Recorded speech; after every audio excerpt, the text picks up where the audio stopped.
Hey everyone, and welcome to the first ever Brian Master of None Prime Time. I've got some friends with me tonight. I got Black Ops, I got Mr. RJ, and the esteemed Firewater. How's everybody doing tonight? Doing good, man. Pretty good. How you doing, man? I'm doing.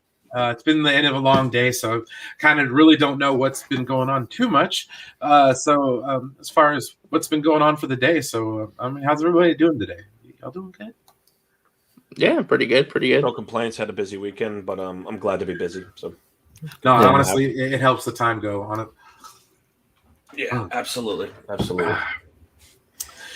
Fired off some drinks this evening. It's powered by White Claw. There you go. We're gonna have some fun. I basically just kind of set the stream up to kind of tee up for Enosh later tonight. If anybody wanted to come hang out, then they're more than welcome. And we'll slide on over when he comes on. Let's see here. Let's say hello to the chat. I guess I'm kind of still new with the whole hosting angle. So let's go. We've got Mr. Black Ops is in the house, but he's also on the panel. Welcome. Mr. Andrew Casali. If we still have some room later on, I might let you on here, Holmes. Let's see here. Firewater's in the house. Neon Sci-Fi. Hey man, what's up? Yeah, I've had that intro video for a while. Actually, that was like one of the first things I did. That was like back in the Gray Order days. And Mr. Silence Gotti, what is happening? This is a good man right there, Mr. Silence Gotti.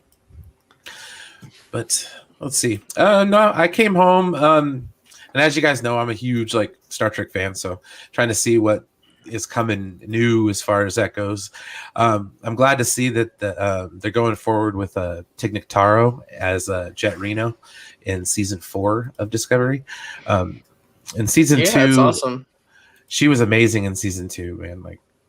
Amazing.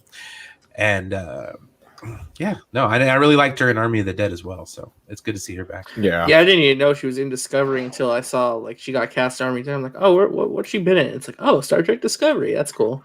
I didn't even know. She came on in the second season and kind of brought a little bit of a humorous, her brand of humor to it, which I really like. So it's kind of glad that they went forward that way. But as far as Star Trek, I mean, are you guys are big fans of Star Trek, or kind of pass on it? I used to watch Next Generation when I was a kid, but I got to be honest, I always like Star Wars more. Nothing against Star Trek, it's just that I feel like the stories didn't really connect with me so great. Yeah, it's true. I mean, I'm one of the ones that kind of likes both of them as far as that goes. But yeah, no, there's definitely some differences as far as the story goes, a lot, especially with Next Generation and stuff, because there are some quote unquote filler episodes on that show that are just right. God. Yeah. I mean, I was a kid when I watched it. I didn't know what a filler episode was, but I remember one memory I have with Star Trek is, do you remember when Data, I forget for whatever reason, he learned how to shuffle cards very quickly? I think I don't know the context of it. I think it was right out the gate. The episode, I think, was Casino Royale. And that would make sense. And he learned, and my brother watched that, we videotaped it. He watched it a bunch of times, and he was able to do it. I think he was in either 8th grade or in high school, and I was about 5 years younger than him. So I would have been I think I was 8 or 9 or 10 years old. But he practiced, tap, tap, shuffle, bridge, tap, tap, shuffle, bridge, tap, tap, shuffle, bridge. And he got it down. And I just remember him doing that. That was pretty cool. I thought it was a decent show. My family would watch it. And then, yeah. Well, as far as the movies go, I mean, I think a lot of the people have, more mainstream people have seen the movies more so than the TV shows. I as far as the JJ stuff goes, everyone knows how I feel about it. Started well, didn't end so well, and Star Trek Beyond, it was good with Justin Lin, and it had what the hell is his name? Simon Pegg did the co-writing on that one. Yeah, Idris Elba was the villain. You had Sofia Boutella as one of the aliens. I liked Star Trek Beyond. I thought it was much better than Into Darkness, that's for sure. True. Oh yeah. Yeah, and I mean, and especially if you like you compare it to ones like Generations or like Generations, and then a couple other ones as far as like Insurrection. I think that one was kind of a meh movie. And then you get to see Off-Roading via Patrick Stewart and Nemesis. So other than Star Trek, what's been going on today? Well, isn't Loki? Loki's coming out a week from Wednesday. Yeah, Ooh. so you got The about 9th. another Oh yeah, I'm looking forward to that. Yeah, Has anybody seen? another 9 days. 9 days to Loki. They just finished up the Mighty Ducks Game Changers. Oh, that has Emilio in it. Yes, it does. Oh, And my God. I teared up at the end, and I'm a sucker for those kind of movies or those things. They Yeah, brought Mighty out Ducks. they brought out the old greens. Like I love the original 2 movies. Like the first 2, the third one not so much, but like those first 2 Mighty Ducks movies, it got me into playing hockey when I was a kid. That's awesome. That's awesome. Yeah.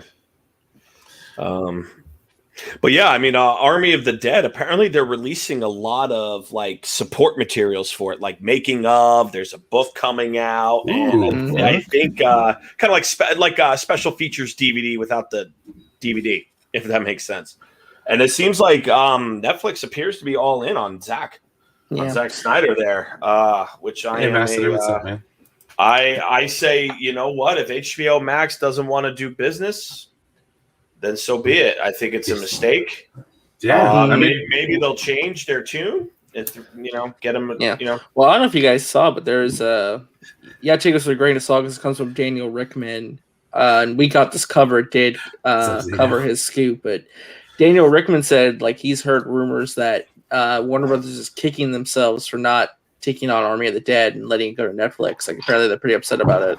Like, because looking at the success that it was, they're like, that could have been our streaming movie, but we passed on it. That's how they're feeling right now. Well, it seems like we're going to get our Snyderverse, but just in a different way. It's going to be the Army of the Dead Snyderverse, which you know what it is. I'm down with.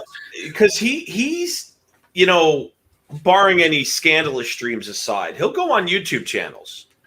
And he'll interact with fans. It seems like everyone who's interacted with him has been, they've been nothing short of impressed. What Warner did to him was completely wrong. It was an unconscionable situation. Mm-hmm. And I'm hoping that, maybe it's just not meant to be, and that sucks. But I'm excited to see the Army of the Dead prequel. And I'm excited to see the anime series that comes, and he's producing that, I believe, right? He's got a hand in that. Mm-hmm. I'm excited to see that as well. I'm willing, I'm going to watch it again. I just haven't had time, but because it is a decently long movie. I liked it. There was some, a little bit of plot stuff there, but nothing to get too excited about. It was a fun film, and I really liked Dave Bautista's acting. Well, yeah, absolutely. It was a great way to spend. It was a great way to spend a couple hours. That's kind of how I look at it. Like. It was really good. And I was in a hurry because I was trying to get home before the stream started to talk about it. So I was like, watch this movie. Come on, let's go. But no, I like how he sets things up for sequels. Like he did it with the Justice League, and he did it again with Army of the Dead, where it's like, I kind of want to see what happens in Mexico City. What's going to happen with the dude on the plane. You know what I mean? So it's like, it could get there's so much more story to tell there that I'm really kind of excited to see where it goes. Absolutely, because it appears that they've contained it to Las Vegas, and then they don't, right? Mm-hmm. So I thought it would have been cool at the end. It was like not really a criticism, but a missed opportunity. Where at the end, where he's in the plane and he sees the bite mark. I wish he said like from the Twilight Zone, "It's not fair. It's not fair." I know that would have been out of character for him. But I would have lost my shit if he said that. Oh, I'm sorry. I don't know if I'm allowed to curse. I would have lost my stuff on that one. No worries, dude. We're far from monetization here. So my apologies. And still good practice to be in, though. I would have lost it if he said that. Like, if he just looks at his arm and goes, "It's not fair." It's not fair. Yeah. I would have been done. I mean, it was cool the way it was. I gave it an 8 out of 10. It was a fun film. Don't think too much about it. Have fun and move forward. I think once I started thinking about it was the issue. I was like, oh shit.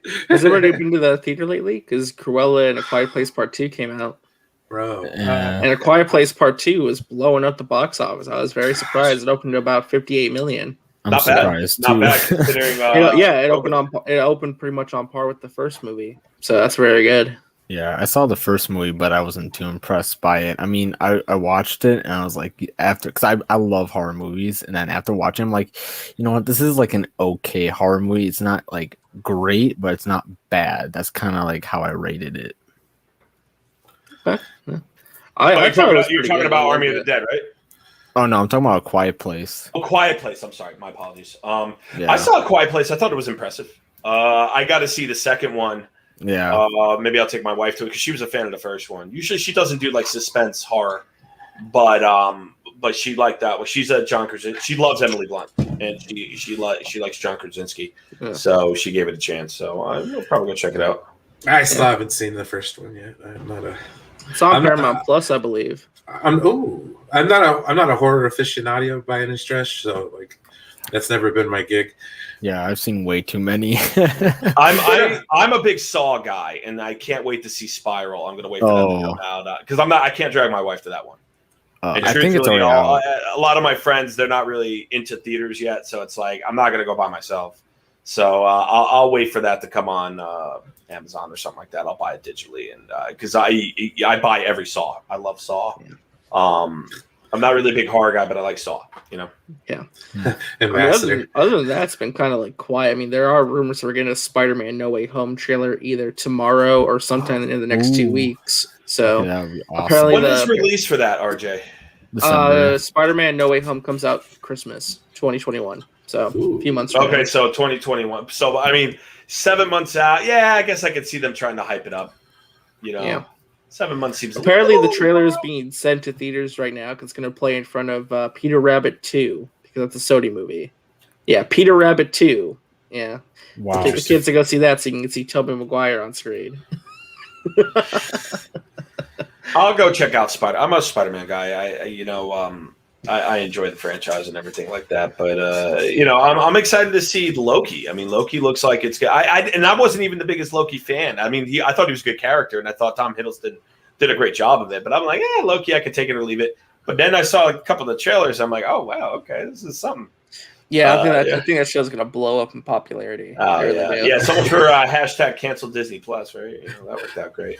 Yeah, right. But they canceled it so fast they signed back up for it to watch the Bad Batch. Well, hold on though. They didn't hit their quarterly goals. Remember, they didn't get to 125. They only got to 111. So that means that they won. That means they succeeded in their plans.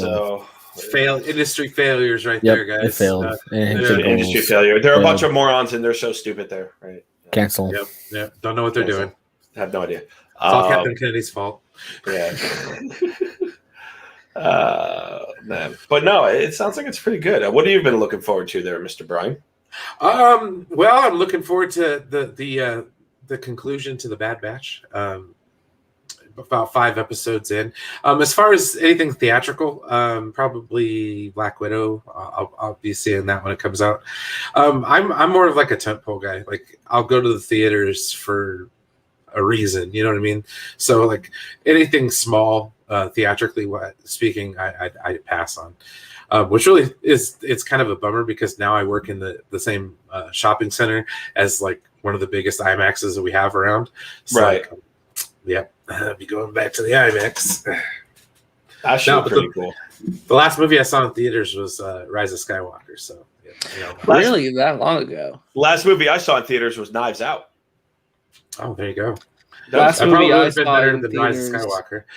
I don't remember. I can name the 3 that I saw. I just don't remember which one was last. I saw Birds of Prey, then Sonic the Hedgehog, and then it was the My Hero Academia movie, the second one. So I saw those 3 pretty much back to back in like one weekend, and that was it.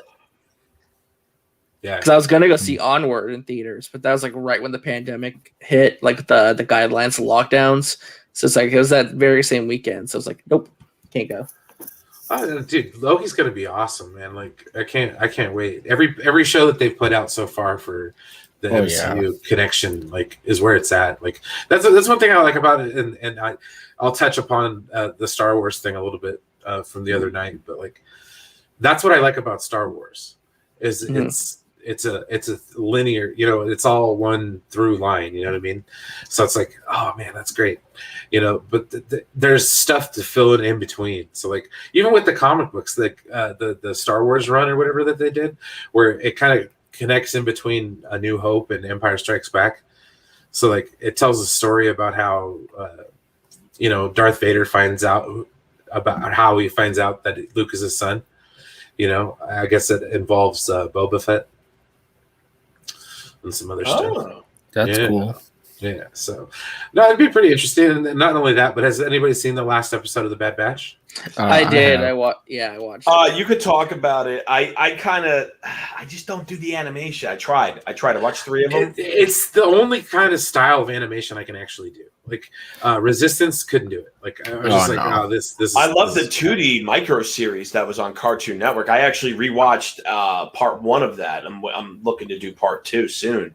That was if they want to do Clone more. Wars? Yeah, the Clone Wars. Oh, Was dope. That was when I was so young. I barely remembered that. It's on Disney Plus now. Oh, really? I would highly recommend checking it out. It is very cool, man. I think you find out why Count Dooku, or not Count Dooku, I'm sorry. General Grievous is coughing in the beginning of episode 3. Yeah, I saw the clip of that. Oh, you saw that already? Yeah, that was cool, man. Yeah, everyone else see it too, so I could talk about it because I thought it was badass. They made Mace Windu messed his day up, man. Mm-hmm. Mace, he turns around with 4 sabers like Mace Windu. It's like, nah, man, I'm gonna force choke your rib cage, like you're done. Like that's it. Get out of here. I'm not doing that. Right? You're out. Yeah, that's cool. Yeah, I mean, I liked the new episode. It was a little weird though, because like, we're gonna give a backstory to the Rancor from Return of the Jedi. Different one. Muchi. Wait, it's a different one? I thought it was the same one. Muchi is a female. The one that got killed has a different name and is a male. It's in the aftermath book. Oh, okay. So that's like giving backstory to like maybe. Well, that, and it also kind of gave the story about Cobb Vanth and how he got the Boba Fett armor in the first place. Mm-hmm. So, like I said, I would highly recommend getting into some of the books that. Especially, like, I can't say enough about the aftermath. I mean, the first one was kind of weird because it was just like interludes here and there, and it was all over the place. But like the second 2, oh my gosh, tells a story about the Battle of Jakku. I heard about that. It really goes into detail. From one angle, and it also involves like Wedge and all that kind of stuff. So like, yeah, see, look at this. Boom, he gets it. Cylon, that's right, Spirit. Yeah, I feel like I should, like, since I'm here, I should probably clarify my position from the other night on the channel. So we got into this feverish debate. Because, what I was trying to say was that my point with Star Wars and the supplementary materials that I don't think that fans or like audience members, the casual audience, should have to like go searching out to read books, understand the plot of a movie. No, and that I do understand. It's like there is, to a certain point, you can't just be like and then be like. Well, like, it's more like like if you don't explain something in a movie that the audience doesn't understand what's going on, it's like, well, you should have read the book before you watch the movie or after you watch the movie to understand it. It's like, no, it's kind of like lazy screenwriting, Yeah, well, I would agree that the movie should be self-contained. Mm-hmm. Yeah, and exactly. Maybe put some references to the comics and stuff like that, but not. You don't need to, because I would argue the Rise of Skywalker suffered from this because, in my opinion, the way they handled the Emperor returning was completely botched. In my opinion, it was weird.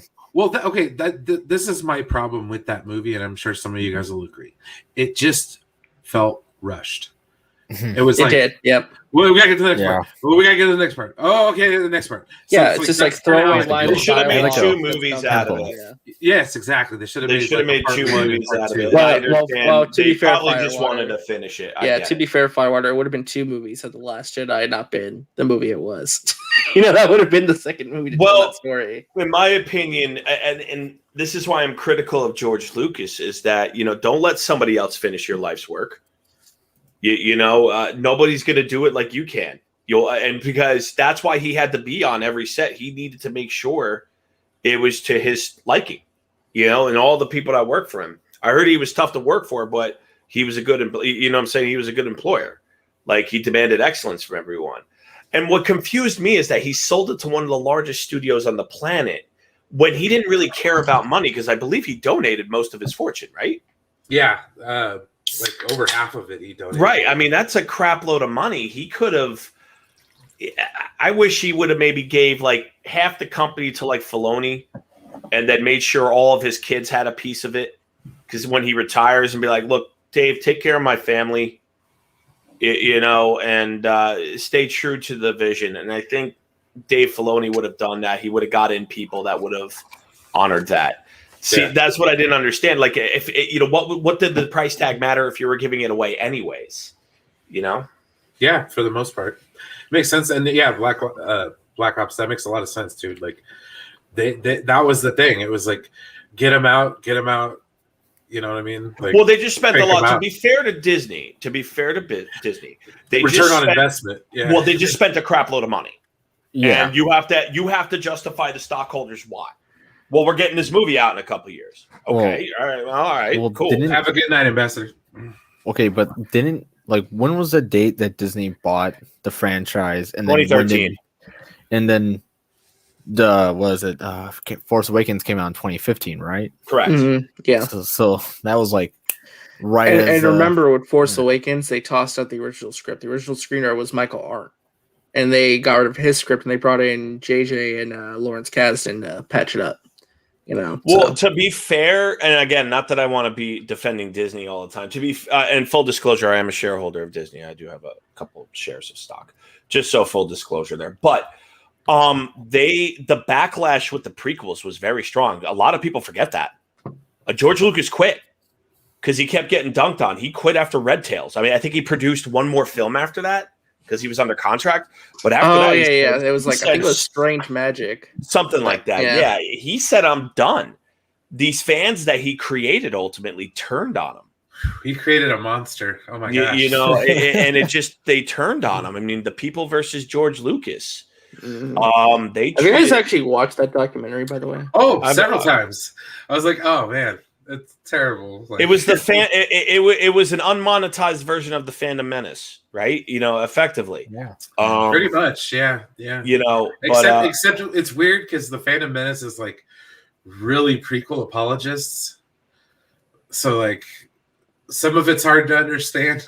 Yeah, I know. Well, actually, they recently imploded with all the scandals that's going on. So, I mean, I don't think anyone's really going to miss them. But no, yeah, I agree. They're prequel. Well, they have to because they have to protect the narrative that George knew everything what was right with Star Wars, even though the prequels were. I like them, but they're not exactly. You know, George really isn't the best director. I got to be honest. The acting, and I understand they had to do green screen and everything, but dude, this is Star Wars. You got to make it work. But you know, and truthfully, and this is a little bit of a hot take. Really, there were only a couple of actors from the original Star Wars that really blew up in Hollywood. You know, I know Mark Hamill did all right, but he never really had any major blockbusters after that. Harrison Ford did. Harrison Ford's about the only one. Jones was great. Love him. Yeah. Carrie Fisher, love her. But she didn't. She made a living. Don't get me wrong, but nobody's careers really blew up. Billy D, love him, and he worked. And good for him. But like no one, no one had a career like Harrison did. You know what I'm saying? Yeah, so it's kind of like, and I love Mark Hamill. I'm not like trying to be overly critical. His voice acting is brilliant. I love him as a Joker. But the truth of the matter is that the stories were great. The acting was honestly mediocre, but it served, you know. So, but the reality is that I with George selling it, and what perplexes me, and if I wish I could talk to him one day, it was like he was an anti-big studio guy, which is why Lucasfilm was Lucasfilm Ltd. Limited partnership, one partner, him. That's it. Exactly. It was like an independent studio, and he could hire the best talent in the world if he wanted. He had money. There was no shortage of revenue. Star Wars merchandising, even in between when the dead years, were making $1 billion a year. The only thing I think he had issues with was like union crap. Like as far as like hiring other directors and stuff after Empire Strikes Back, I think, because he went to war with the motion picture. The MPAA, right? Yeah. The Filmmakers Union, about having his credits at the end of the movie instead of at the beginning of the movie. Oh yeah, because that was a big deal when they just did Star Wars in the beginning and then the opening crawl. Yeah, he actually quit the guild, and that's why Spielberg couldn't do Return of the Jedi. That would have been awesome. Yeah, I mean, Return's great. Don't get me wrong, I love Return. If Richard Marquand, I mean, if Lucas had done it himself instead of let Richard Marquand kind of micromanage things, I think it would have been a lot better. Perhaps I do like Return though. That end saber fight's very cool. Dude, the emotion behind that last fight. I mean, I loved it. Yeah, it's still my favorite Star Wars movie too. I love Return of the Jedi. Yeah, so I mean, but outside of that, I mean, like in terms of capital wise, he had money. Money was not an issue. If he wanted to do LucasFilm Plus, he could have launched his own streaming service. Dude, just think about it. Like, just with what he has as far as property, like if they put Young Indiana Jones on a streaming service, dude, like it's been so long since I've seen that, and to maybe see like a remake of that series. Oh my gosh, like dude, there's so much they could do just with between Indiana Jones, Star Wars, and whatever Lucasfilm products there were. I mean, like, dude, I don't know if they'd have American Graffiti or not. I think that's universal, but like, yeah, you could do a ton of stuff, and people would pay for that, right? If they guaranteed new Star Wars content or Indiana Jones content or whatever. And to address Neon Sci-Fi, I mean. I know that they were really good friends, and actually Young Indiana Jones is the reason why we're good friends, because even though the first season did very poorly, Bob Iger re-upped them and said, no, we'll give this another shot. But the reality is that if I sell a restaurant to Brian and I say, hey, Brian, by the way, you have to keep 3 dishes on there, because I'm selling it to you and I want my legacy to. Brian's going to. What would you tell me, Brian? I'm selling you a restaurant. What would you tell me? Well, I mean, if this were like a personal thing and I knew you very well, then I would respect. No, this is a business deal. But this is a business deal. It's my restaurant. Sorry, bro. Sorry. So I have 2 choices there. I either sell it or I don't. Right?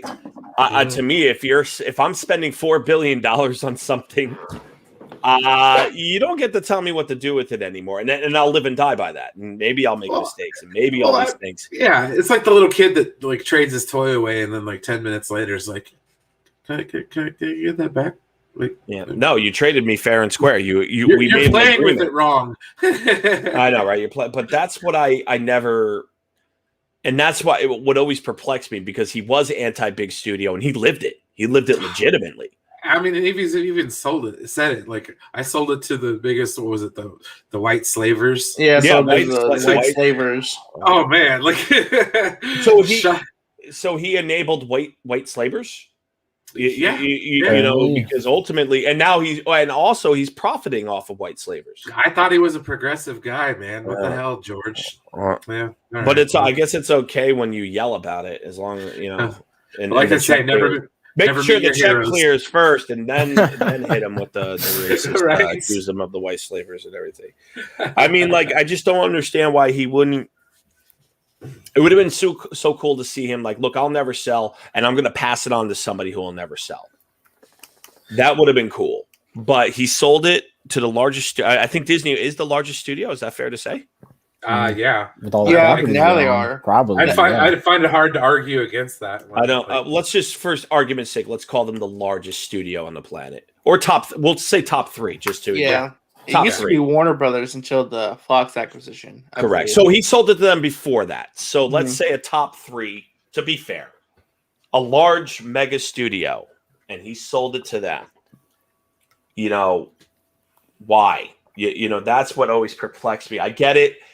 If he were a typical businessman, it would make perfect sense that Disney would have gave him the best offer. Oh yeah, absolutely. But he's not, because he gave most of it away anyways. So, and to his credit, good for him. Well, I think it might have been just maybe a personal thing where he's just like, done. I'm out. Yeah, he's done, but then he wants to come. Well, maybe you could. No, George, you sold it to us. I'm sorry. And there's no guarantee we're going to use your story treatments. To be fair to Disney, the prequels got dunked on. And if that's what he wanted, he should have made that part of the contract clause that says I had to be involved, at least story-wise, in the movies you make. Well, then I wouldn't have bought. If I were Iger, I'd be like, thanks, but no thanks, guys. Yeah, send it to Warner Brothers. We all know how that worked out. Yeah, they would have done so much better. Am I right? Well, no, I mean, I think Phoenix Flame has a point there. Like, yeah, no, it makes sense because logistically, I mean, they had the most. Disney's got a ton of capital, but I'm just saying that he didn't need to sell it.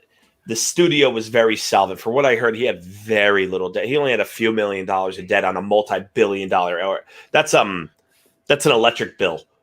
You know, maybe. Right. You know, that's us. Drop in the bucket. All right, I owe an extra $30 on the electric bill because of surge. All right, fine. I'll pay my $30. Yeah. You know, for him, that's nothing. That's nothing. And all creditors were obviously satisfied after the deal. But to me, I mean, would you have liked to have seen his original ideas? Well, no. I'm going to be honest, no, because the prequels were not that. I liked them. We would have went to the Planet I thought George jumped the shark. I got to be honest. What if he just had the ideas, but he had someone else write the script out to like make it make sense? You know. I don't like he only got the story credit, but it was like someone else wrote the script. I mean, he would have had Han, Luke, and Leia on the Millennium Falcon. That would have been worth. I will give him because there's no way that he doesn't capitalize on that nostalgia. There's no way. I don't believe that. I don't know. I wish.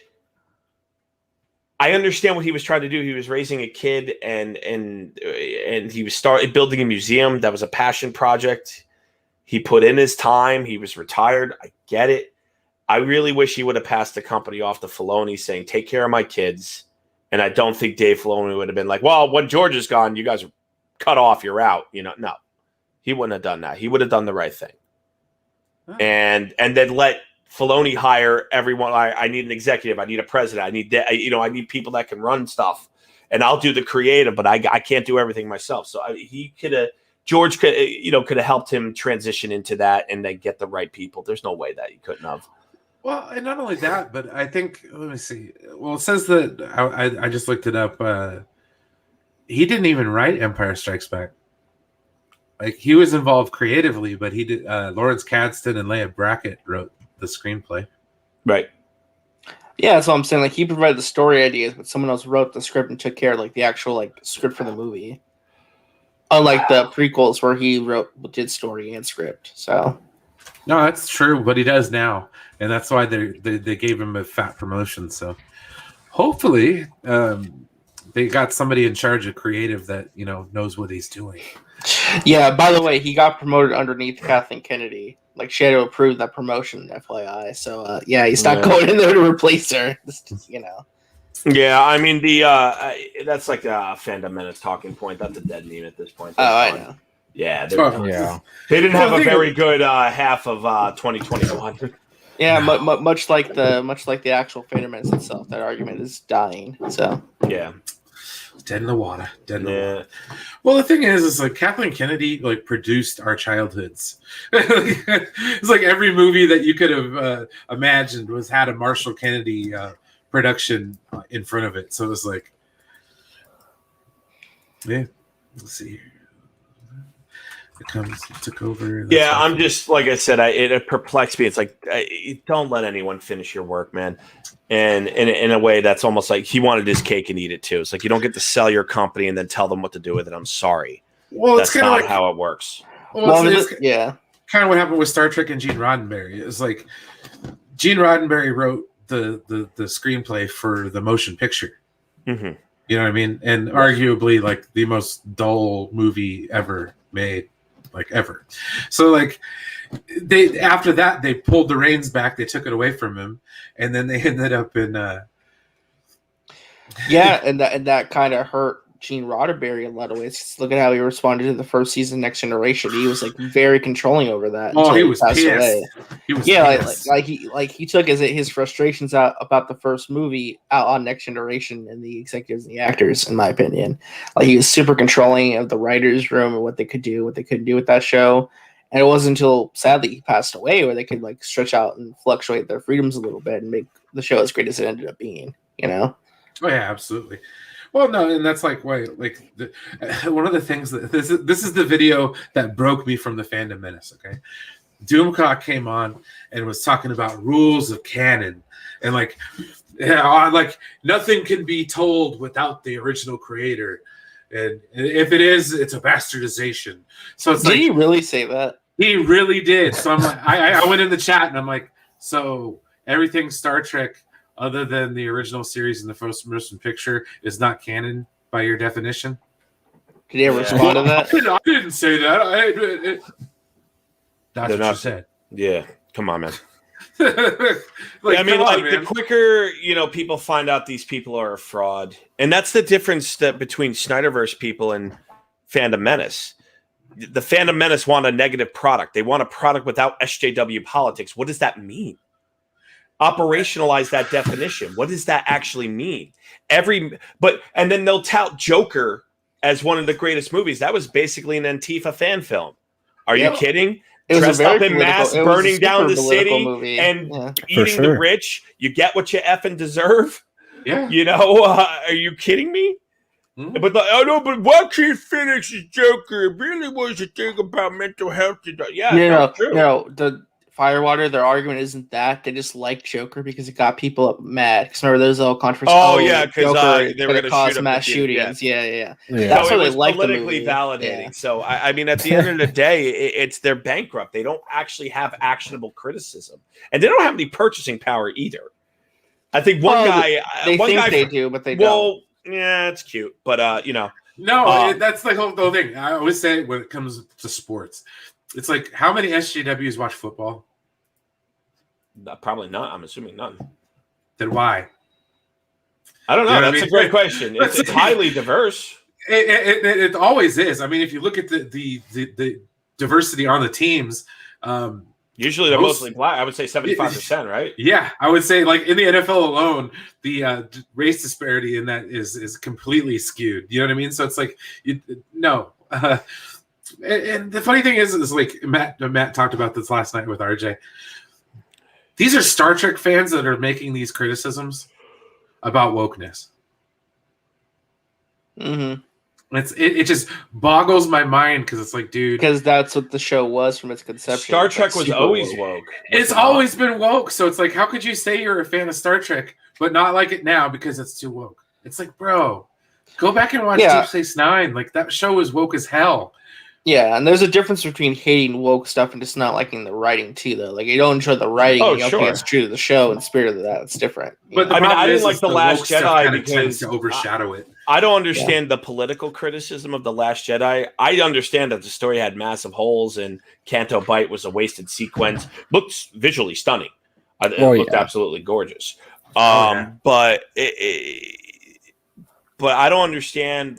Why? Because Holdo has purple hair? Is that what? Yeah, remember they called her, what was it, Captain Gender Studies? Admiral Gender Studies. Yeah. It was like, gosh, man. Yeah, so I mean, there are people that made, and all these people that can make hours of criticism on these films. Okay, that's fine. Where is your product?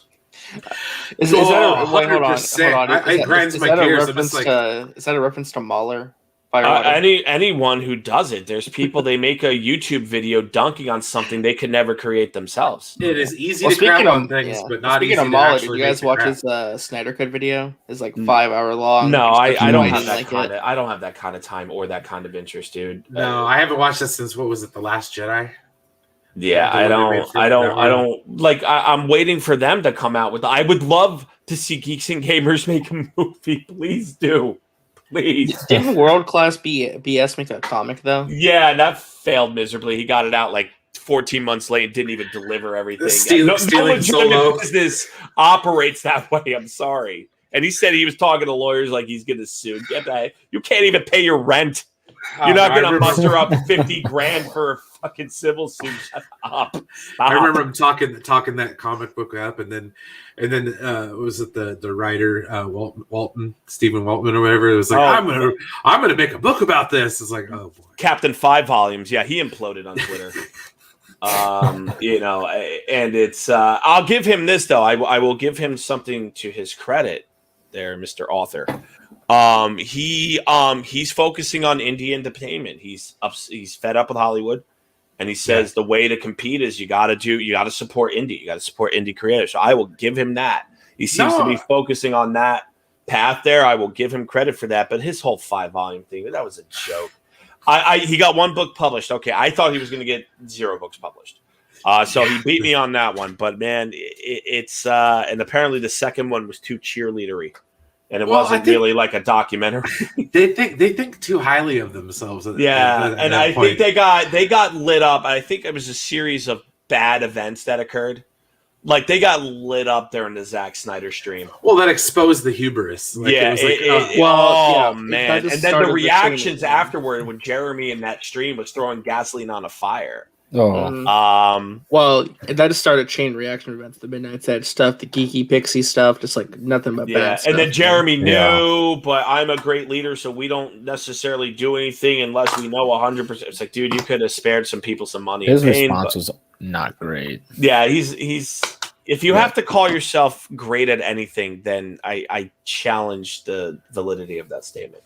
I don't really see even his own people bragging about how great he is. Yeah, the hubris is the downfall. It's like, you know what it is? A bunch of these Fandom Menace YouTubers, a lot of them, not all of them, failed at their previous careers, right?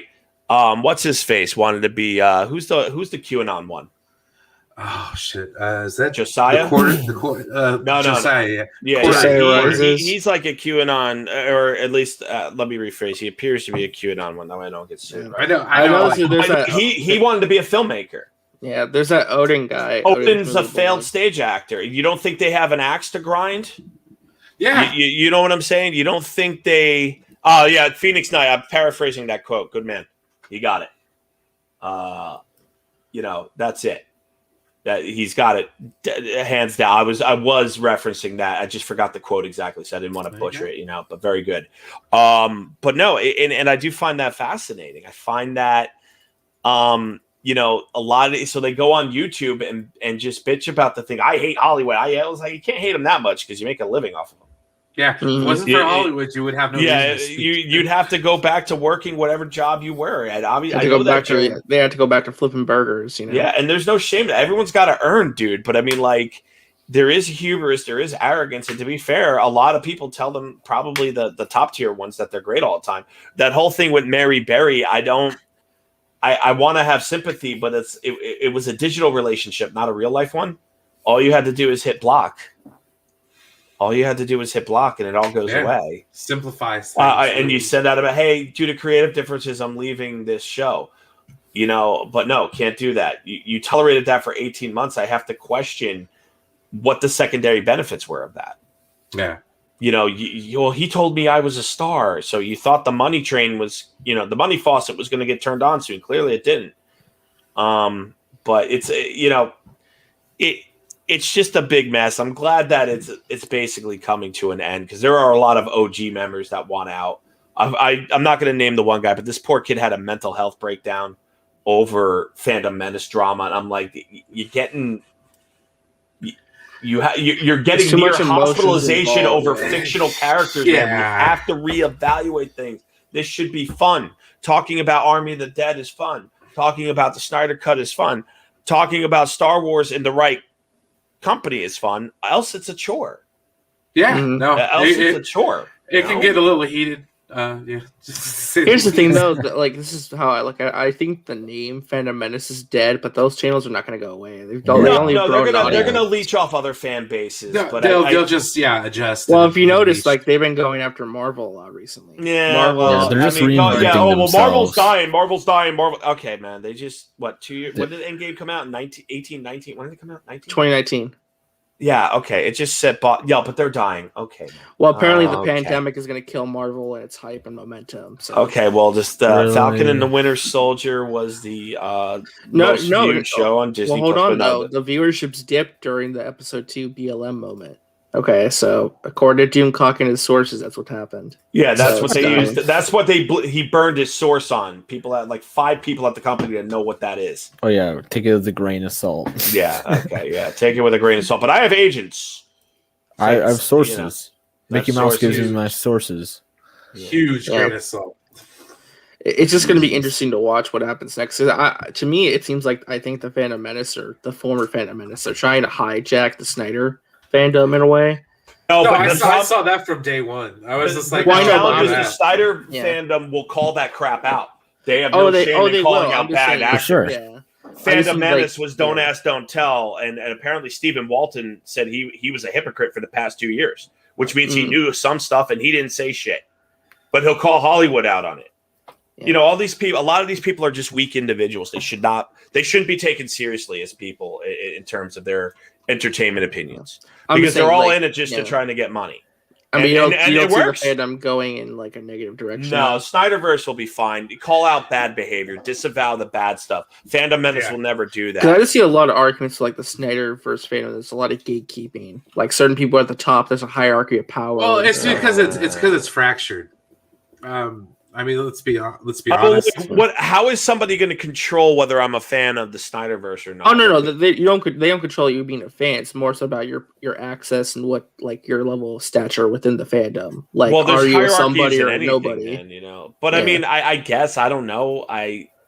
You can't have everyone on every stream, like anyone that you know. So I mean, there's limited time slots. I don't know if that's necessarily gay. I mean, I get what you're saying, RJ, and I'm not discounting it, but I don't know. Oh if that's I'm not arguing in favor of that. I'm just explaining what. Yeah, I mean, I get it, but like, there's going to be some channels that get big off of it, and that is what it is. But at least the movement is towards a tangible product and a tangible. Well, and as far as that goes, like like mostly positive, and I mean, as far as like it's knowledge level. I think what it is like the gatekeeping is like, well, if you don't know this about it, you're obviously not a fan. You know what I mean? And I've ran into that a couple of times, like just kind of being more of a casual DC fan.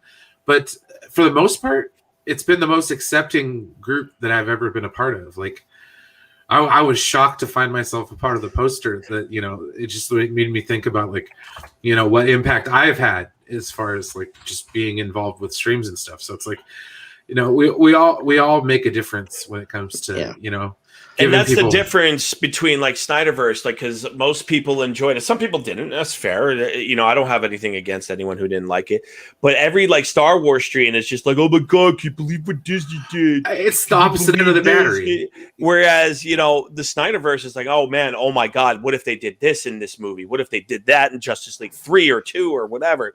Oh, in the Flash movie, maybe Ben Affleck. Well, it seems to be more positively based. Yes. And that's what I want to somewhat. be a part I mean, of. it is negative towards. I mean, there are fringes that slate won't of shut up movies, about but, like what's going on about like. But I mean, overall, RJ RJ and stuff like that. Like, you know, I mean, that's stupid. But like, sure, I'm sure there's some negativity. There is with every movement, but like, or not. I should say every movement, every group. It doesn't matter how large it is. There's going to be some negativity, but it's not dominated by it like the Phantom Menace. And, exactly. Oh no, of course. That's the main difference. Dominated by it. Where that's I have to make fun of something today, otherwise I might not be able to pay my bills tomorrow. Well, it's the difference between supporting something that you like and rooting for something to fail. Like, and I feel like a lot of it is from the I don't want to be around people like that. I don't want to root for like something to fail. It's like, guess what happened me, today? Well, speaking of that, did you guys see the controversy with Horizon Forbidden West, the character model for Aloy? Oh, she doesn't look feminine enough. I'm like, Phantom Menace is gonna have weapons for this for months, you know. I don't know about that. And isn't it sad that we think that now?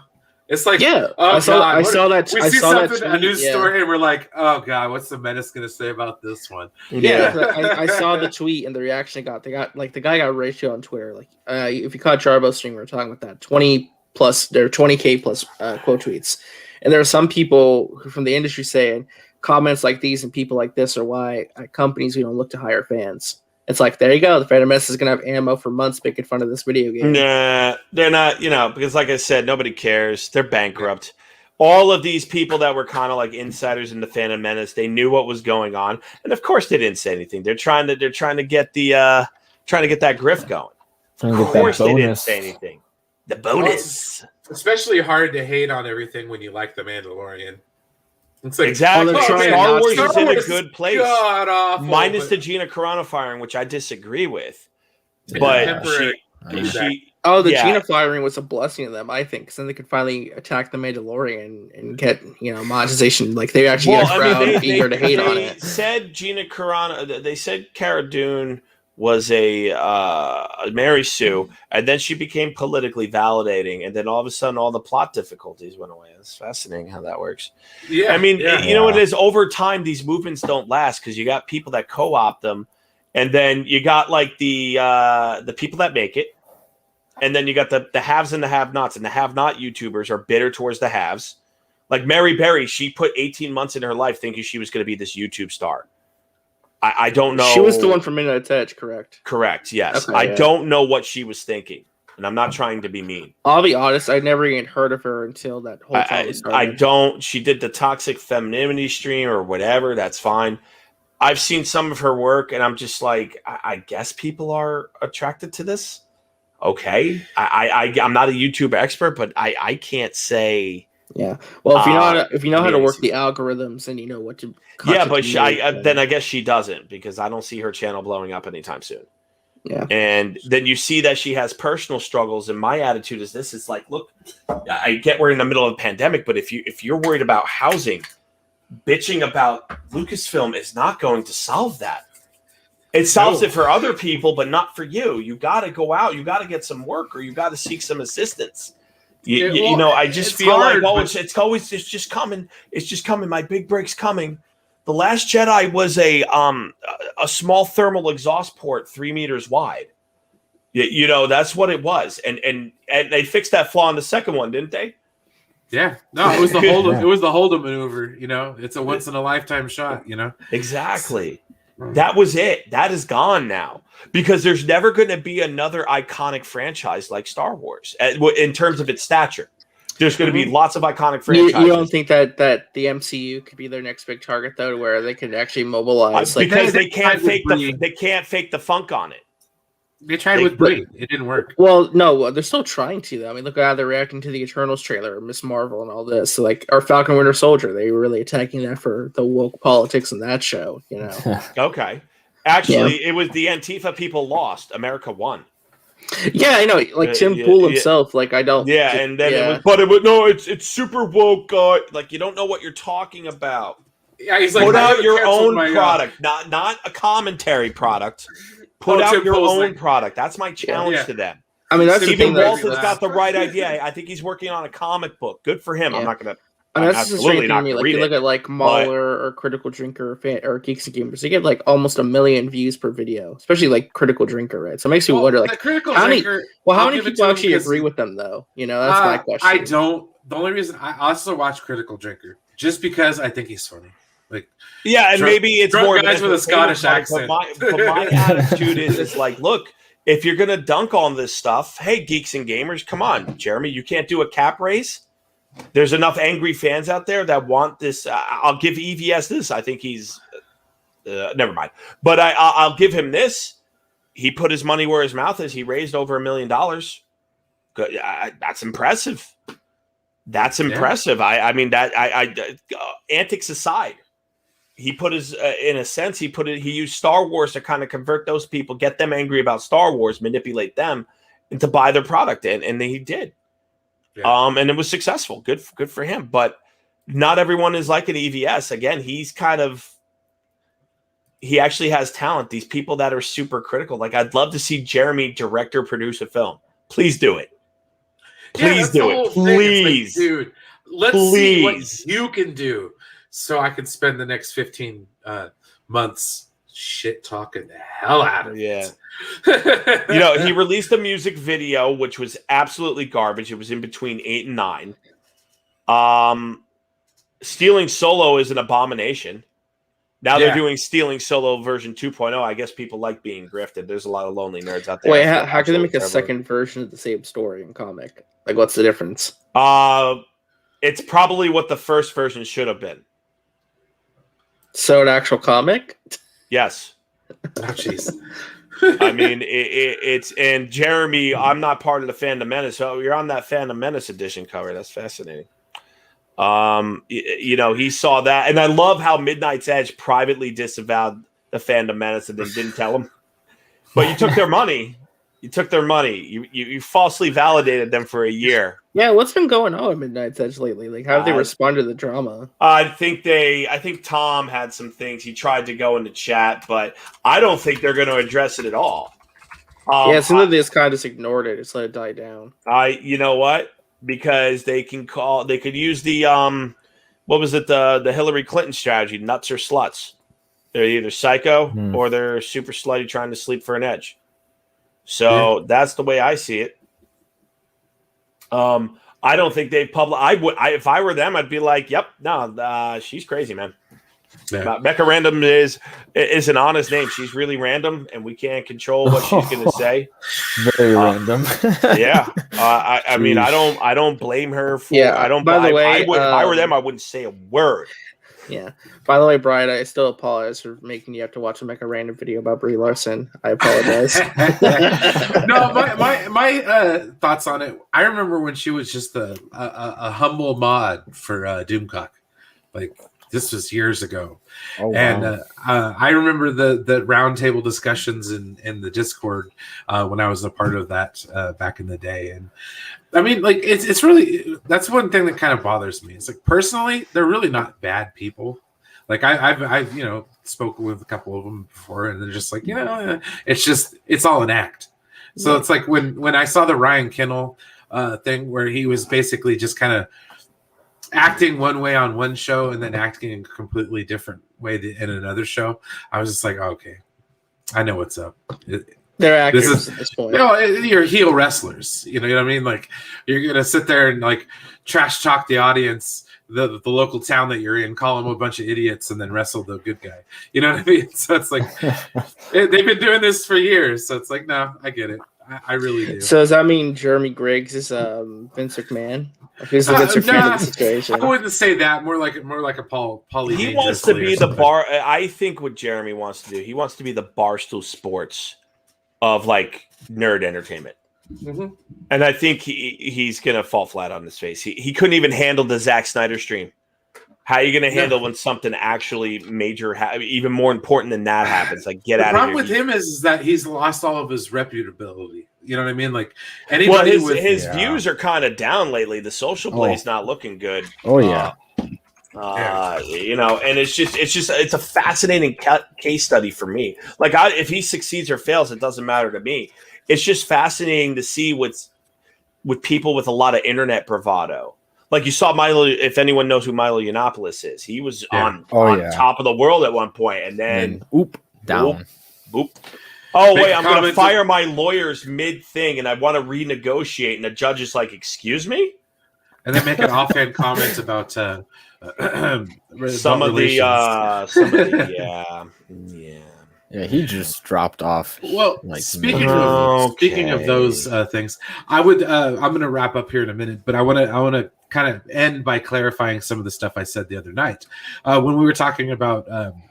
It was brought up yesterday on Matt Jarbo's stream with RJ, and I do appreciate RJ for explaining a little bit what was going on. Spielberg stuff. Okay, as far as like, do I think Steven Spielberg is no, I don't. I don't think that. Okay, so something you all might know about me is part of being involved in doing the Phantom Menace issue stuff was kind of tangential to the QAnon stuff. And that's what QAnon is, or at least it was for me anyways. Like, it was the Hollywood deep state kind of thing, you know what I mean? Where it was just everybody was into it, you know. It was so deep, and how deep does it go? You know, you're getting all Alex Jones on it, you know. So it's like, to explain, that's kind of where I heard a lot of that stuff was from those circles. So, like, I mean, take it as it were, you know what I mean. I've had explanations, and I still can go back. I'll still watch The Last Crusade. That's like one of the greatest movies ever. Yeah, no, of course, yeah. But no, I just kind of wanted to kind of clarify on that one a little bit. I don't think. No, yeah, you're all good, man. Like that's why I brought that up and like was like saying, hey, that's not what Brian really meant. He was just more talking about like subtext in movies. Like I didn't want people thinking you're like some crazy conspiracy theorist, you know. Well, and not only that, but those accusations have been made of Spielberg. You know what I mean? So it's like by people who are, you know, like QAnon types. You know what I mean? So it's like you kind of have to notice where the source is coming from, kind of deal, and consider it a conspiracy theory at that point. You know what I mean? That Q documentary is fascinating on HBO Max. I really have to watch it because it's one of those things that I personally fell into. So I'm just like, I'd sit back and be like, oh. The problem is it's almost like cold. Are you familiar with the technique cold reading? No. Okay. Cold reading is what psychics and mediums do to talk to the dead. It's called cold reading.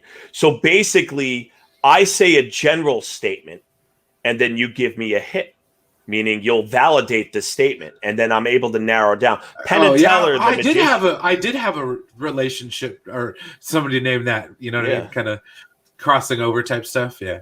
Yes, exactly. And they actually took it a step further. They would research people. So that way, and he had an earpiece. So you know what I'm saying? Crossing over with John Edwards. So they would,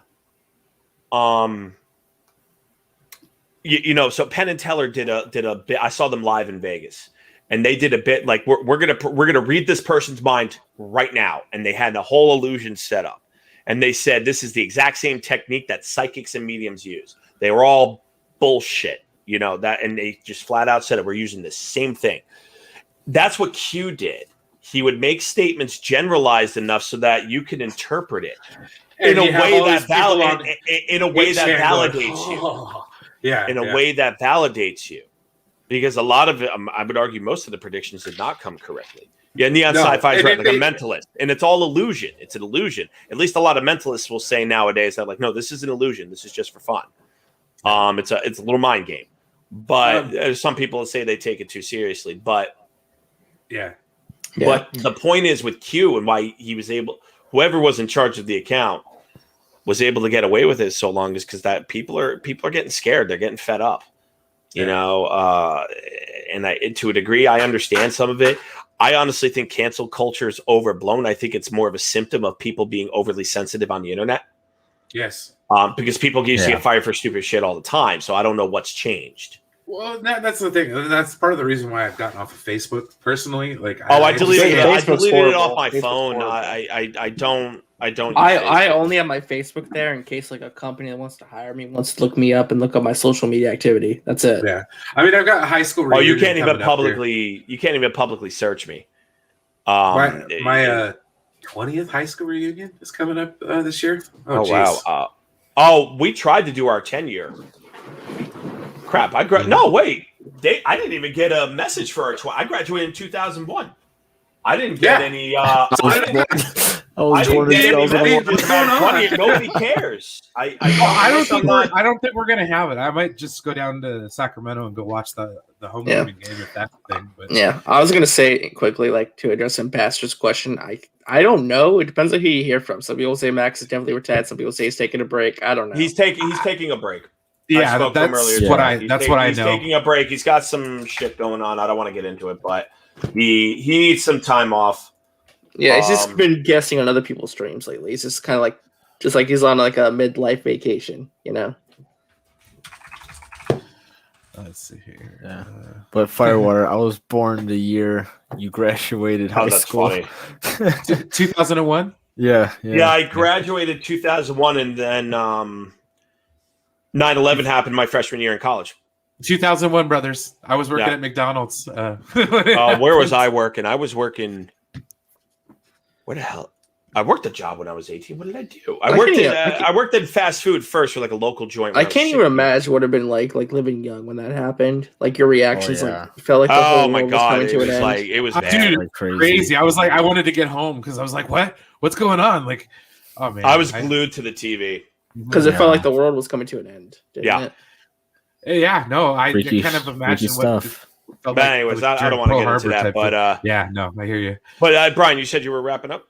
Yeah, I'm gonna wrap it up. Actually, hang on a sec. No, my only issue with cancel culture is like if you cheer it on for one side and then your mum when it works the other way. That's cancel culture to me. Like I get Would it, the it's Kevin wrong and Spacey everything, stuff but be it's like what is the line of cancel culture? Because some people say, oh, the Kevin Spacey stuff recently is cancel culture. I would say that's different though. Like yeah, like I would agree with that as well. I don't know. I mean, I feel like cancel culture, like Gina Carano. I mean, the way I see it, you want to be immune to cancel culture, you have to be super powered. Like, good luck trying to cancel culture Dave Chappelle, for example.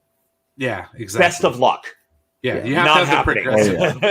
Basically, the way I would say don't get canceled on Twitter, for example, just don't use the app. Like, just tweet a couple pictures and say hello, and that's it. Don't use it. Don't voice your opinions on social media ever. Don't say anything because anything can set it off to where people. Safe. Yep. Yeah, I said some pretty faulty stuff last year. I had to go back and I don't even post anything on my Facebook. Stuff. Yeah, the only thing I do is post the occasional meme making fun of the Dallas Cowboys. I don't have the time. I have friends, they write essays. Like, I don't have this kind of time.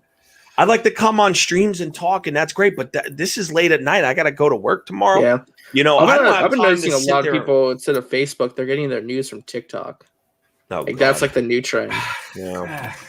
I don't know. I get my news from Face or YouTube, so I can't really complain too much. I mean, I don't know. I mean, but then a lot of YouTubers just read mainstream articles. So this is also true. So like, where are they getting their news? Like, they're not. They don't have reporters on the ground. Yeah, most people get their news these days on YouTube from like someone like Philip DeFranco, for example. Yeah. Or you look at Tim Poole, and I don't think Tim Poole's bad. I mean, he contradicts himself in this video sometimes, but I think he's trying to do the right thing. But he'll just read a mainstream news source.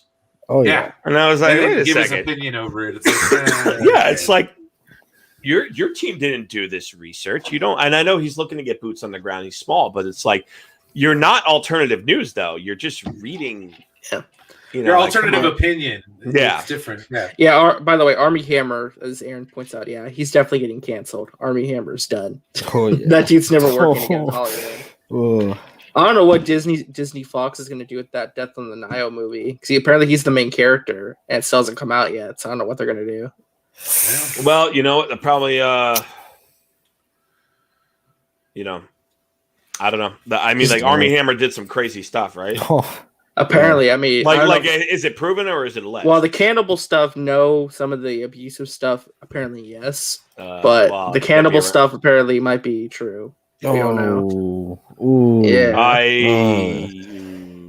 It's very. Now, all right. Now, is it okay to cancel him? That's the question, right? Because it's we don't know 100% for certain. I don't know. I'm starting to develop this attitude of like, you canceled yourself. Like, I'll look at it from both sides and go, well, you shouldn't have said that. I mean, the truth of the matter is, I just think cancel culture is just a result of internet bravado and sensitivity. Yeah, because people have always gotten fired for saying stupid stuff, foot in their mouth. Sorry, you can't be here anymore. Well, on the plus side, I think with people's attention spans as low as they are, you know, I think cancel culture is not as big as everyone makes it out to be as well. So it's like, I think with given enough time, you know what I mean, people can uncancel themselves. Well, I mean, and not only that too, with Gina Carano, it's a lot of the Disney actors do have restrictive contracts on what they can say on social media. Now, I understand she does not want to engage in that, but that's fine. But then you don't take their money. Dude, I had one when I had to sign one when I worked at Taco Bell. They're like, this is a social media agreement that I won't disparage the company on the thing. I went to automotive school. It was the same thing. They were just like telling you, running you through the thing. Like, it's the same thing at the Disney parks too. I mean, you guys see that one? It's like a famous meme at this point. It's on YouTube all the place where it's like this one lady went to Disneyland California Adventure, and there's like a Captain Marvel. Like, you know, they have the people dressed up in costume, the Disney employees. Oh, she went up to her and said, "Can you say gay rights?" As I filming, he said, "I don't think I'm allowed to say that." Like, that's the meme, right? It's like they have to sign stuff. Like, they have to be very careful because they have a brand to protect. They don't want certain things associated with them. Even if it is just some like saying the words gay. And then maybe they're a little hypersensitive on the protection, and that's fair. Because I wouldn't have fired Gina Carano, but I would have said, like, look, we can't have your social media antics be a distraction. Well, apparently they from the warned show. her many times, though. That's the thing. I'm sure they did because she was popular, but you'll never hear that. And the way they kind of did it wasn't right. Technically, they didn't fire her; they just didn't renew her contract. But she's not entitled to employment. I'm sorry. No, it's and a right I to got work, into an argument with somebody on Saggy's stream. It was some dude from Australia. I think his name was Smug Pug or whatever, and he really didn't know what he was talking about. He said that because I say consequences, and consequences in my definition of it is just result of behavior. If I study for a test, the consequences that I do well. If I don't study for a test, chances are I'll do poorly. That's a negative consequence. But you said, well, you're just using left-wing talking points. It's like, okay, well, right-wing people don't believe in consequences? I thought their whole thing was personal responsibility. Personal responsibility and accountability. Pull yourselves up by your bootstraps. Clean up your room, bucko. I think people don't. They see headlines. They don't see the entire story, and it's just whatever. Yeah. And Phoenix Night Flame is right. I know. I live in an at-will state. I live in an at-will state. If my boss determines that I am no longer of any further value, I'm kind of effed, but I'm deuces. I mean, it is what it is, which is why I try to make her as much money as humanly possible. I make her a shitload of money. But it's bonus and bonus. Well, no bonus for me. But the company's life. Too small for that. Company's too small for that. But yes, and it's sort of like what I mean. You're not. If you think Gina Carano should be able to say what she wants to say, and their employer, and it makes her employer look bad, and they can't fire her, then you're a socialist. I'm sorry. Yeah, you're a socialist, and then it's all BS. Now, I wouldn't have fired her, but again, people are kind of hypersensitive. Oh yeah. I think she was good on the show. I don't think she was the greatest thing on the show. I liked her. I'm not going to say I didn't.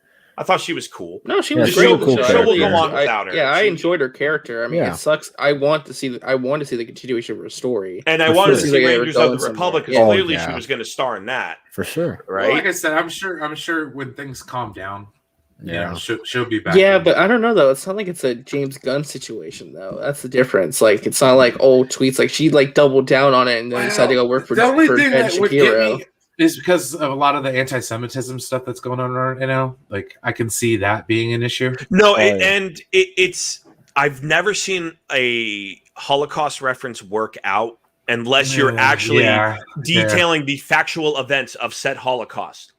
Hey, this is what happened at this camp. This is what happened. These players were involved, and here, it's like Neighbors turned in Neighbors, but that's like it's what she was trying to tweet, but like it didn't come across that way. So it was definitely a misfire. And I don't think she meant any harm. Like I don't think she's a bad person. She just found a meme on Facebook that she probably shared because it agreed. Like she thought it spoke to her. She's like, yeah, share.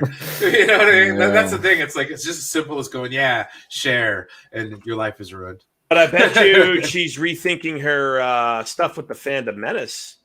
With all the scandals that's coming out. Well, we'll see. I mean, we'll see. I mean, I don't really think she tweets the hashtag. Well, she's not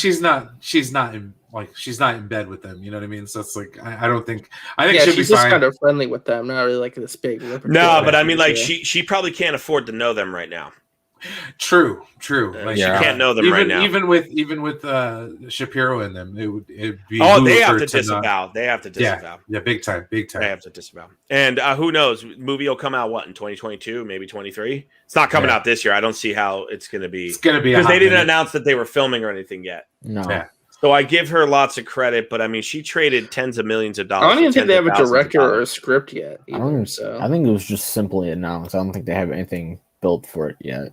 No, and I wish her the best of luck. I don't think going with the Daily Wire is great. It's small potatoes, but no. She has to make money somehow, I guess. I mean, everyone's got to. Hey, she could go back in the ring. I don't. I wouldn't mind that. Dana White would welcome her back with open arms. Well, at don't least know. go to I like a don't more know. like an a exhibition. Okay, not for hold up. How old is she though? Because I mean, she's in her 30s. Huge, she can still fight. I mean, she could still fight, but like, let's be Brock honest. Lesnar still fights occasionally, for example. He hasn't been back in the UFC for a long time, and the point is that it's everyone wants to blame cancel culture, and that's what that one like Aaron Entertainment is. You remember? I wish, and I love Saggy, but I wish she would have stopped interrupting me because we were having it. It was heated, but like I wasn't losing control. He was losing control because apparently the word consequences is triggering to him. Yeah. So, she's 39. Yeah. An analyst role, maybe like an analyst role or something like that. I mean, she definitely should be one of the talking heads. She could be on Pride too. Like she's born in. Oh yeah, she's born in '82, just like I was. Yeah, she's 39. Never mind, I'm wrong. Yeah, you got me. Hey, she looks good for 39. Honestly, no, but she could do like commentary and things like that, and her controversy will get viewers. And Dana White's not afraid of Dana White's not afraid of controversy, right? Yeah, it's for sure. He was on Candace Owens' show. It's like Danica Patrick. You know what I mean? Like she quit racing and now she does Indy 500 and a little bit of NASCAR talk every once in a while. You know what I mean? So it's like you got your own thing. She has value because she lived it. And come out with your own health system or something like that. You know what I mean? Probably could. Yeah. But I have a feeling that's what it's probably going to wind up going to, because apparently even worse than Disney letting her go is that her talent agency let her go. Mm-hmm. And they are one of the big. I forgot the name of the agency, but from what I heard, I think it was UTAA. Yes. And they are the largest, if not one of the largest ones. And if you get canned by them, no one else will touch you, because then they'll you hired Gina Carano. Well, guess what? Your actors are not going to be on projects with our superstars. Yeah. Or we'll have our people, and they are petty, and they will do that. It's war by other means out there. And they're highly effective at it. I agree with Aaron Entertainment with what he just said about like the UFC and women's division. I'm like, yeah, she was one of the pioneers in that aspect now, but like I didn't know her age, but besides that point, with the increased competition, she would get wrecked. I mean, she'd be great as an analyst, but not a fighter. Yeah, she would be very good at that, but like back then UFC was like, okay, but it's a completely different animal now. Like there's so many great fighters now. Plus, isn't UFC on ESPN Plus? Yeah. So they just got Disney, that sponsorship. It's kind of like why Ronda left. You know what I mean? Like, that's another thing. She left because it was just a lot of mental games with her, and she just losing her belt to Holly Holm like kind of wrecked her, and then like losing again to Amanda Nunes kind of just but it's just totally different thing. But I mean, UFC Nunes she's something else. She's a hell of a striker. I mean, every time what was her name? They fought. She was she was a big fighter. What was her name again? Cyborg. Chris. No, not Cyborg. The one before that. A few years ago. She fought Holly Holm at UFC 200, and then she was like the face of UFC for a while. I think you're thinking of Ronda Rousey. Yes, that's what I'm trying. Yes, she every time she tried to shoot her leg, bang! You're gonna have to pay a toll. You just had to stop every time you get close to me. There's a fee you have to pay, and it's my right hand to your face. Yeah, there's just no competition for her. I think she still holds both belts in the women's division. Like I think she holds the bantamweight and featherweight. Like, geez, like she's absolutely phenomenal. And, like her versus Megan Anderson was wow. I was shocked. I mean, I like Megan Anderson. She does like Warzone streams and all that stuff, but like man, she jumped the shark. She tried. I mean, like Ronda Rousey went to the WWE, and that was an okay run. But then it's like she just left, and then she pissed a lot of people up on her way out the door, and then it's just I mean, she made a lot of money. She did make a lot of money, but I don't think. Yeah, but you got to be careful burning bridges, especially in entertainment, because people remember that stuff. They're very petty out in Hollywood land. They're very, very petty. Yeah, and I'm surprised that Gina, being an actress for 10 years, did not know that. I don't believe that. Yeah. I don't believe that she didn't know the politics of the situation. Yes, in Hollywood, if you have a right-wing opinion, you probably won't get hired. Is that right or wrong? I don't know. If they don't want to work with you, they're the ones in charge of the private business. I'm all big on private businesses. I don't want the government telling a private business what they can and can't do. Well, that's the other thing. It's like, well, as a somebody that would understand right wing philosophy, it's like my private business, bro.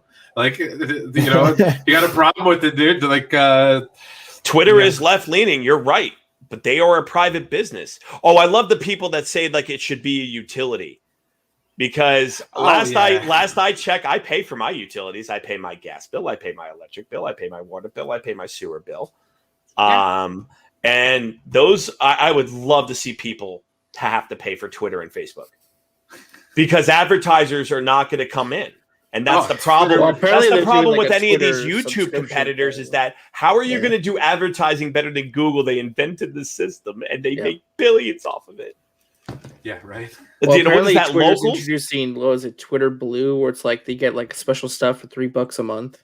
Oh, jeez. Yeah.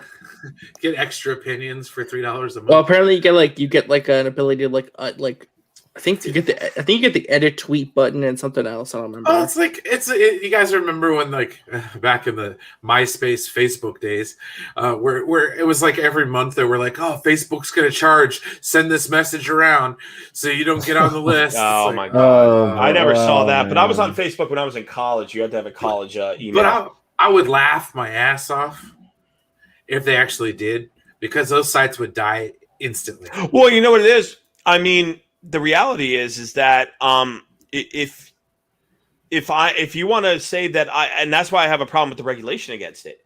If you want to regulate me as a utility, you better guarantee my money. Yeah, you don't have the right to do that. No. I'm a pro, but YouTube and they are private businesses. You don't like how we do things? There are other competitors. Feel free to use their product. You don't like the way I run my restaurant? Go to the place down the street.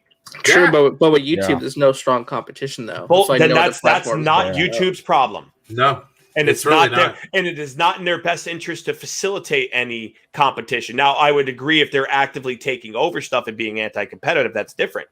But there's going to be no viable competitor to YouTube. They all have to rely on advertisement. Locals, if you want to chat on someone's channel, you have to pay. I believe they paywall you, right? Yeah. For which service? Locals, the thing that's going to bring down YouTube or some bullshit. I thought it was D-Live or something. Oh, dude, they got that BitChute. I mean, there are competitors. Vimeo or no, Vimeo. Yeah, Vimeo or Vimeo. Excuse me. I thought Vimeo died. I know Blip but TV that's died. The thing though. Like, and Storyfire came out. They said, "Well, we're going to be better to creators." Yeah, that worked out great. You didn't make any money. A lot of people fail to realize YouTube is not the primary business for Google. They don't make money. No. YouTube does not turn a profit. It costs a shitload of money to host all these videos that don't bring in money for them, which is why they're putting I think it starts today, right? They're putting advertisements on videos, and even the creators might, all right, stop, go somewhere else. Well, what do you want? Yeah, shut up, stop. Yeah, right. Stop. I'm gonna make my video. Never mind. Shut up. Yeah, well, just take your useless anger somewhere else. You're not fooling anyone. Because the adpocalypse hit with that whole PewDiePie situation, and then it's like, creators started like making less money, and the ads got more restrictive. Yeah. Right, but that's the point, though. I mean, like, how is locals funded? They're going to be, and these people that consume free media on YouTube, they don't want to pay for shit.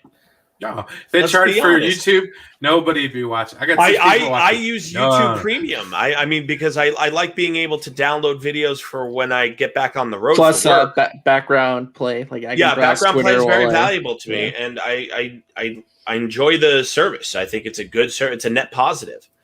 And the reality is that locals, it's not video distribution like this doesn't make money. The Google gets research from it. They get, they get to make their advertisement better for their main business. That's what they get in return. But you try to, what do you? And I love all these. Well, we're fighting a culture war. You're fighting a culture war on the largest left-leaning companies on the world. Yeah. You didn't think that one through, did we? Talk about the losing strategy on that one. It's like, okay. Yeah, but you got to. You're really doing the Lord's work there. Monetized outrage. Okay. Well, I got to go. You guys have yourself a great evening. Thank you very much for having me, Brian. Yeah, no problem, man. Thanks for coming, dude. We'll probably do this more often, given the circumstances. So thanks for stopping by, man. I appreciate it. Yeah, take it easy. Stay classy, San Diego. Have a good See you, one. man. She's like, go fuck yourself, San Diego. That's right. I'm a Giants fan. Northern California all the way. Yeah. No, this is funny. We're talking about movies and died into Phantom Menace and YouTube and Cheetah Carano and UFC. Honestly, that's kind of what I like, dude. Those are the streams that I dig, man. Have no direction, man. That's why I'm here, bro. We're just here to talk, man. We're here to have a good time. It's a great stream.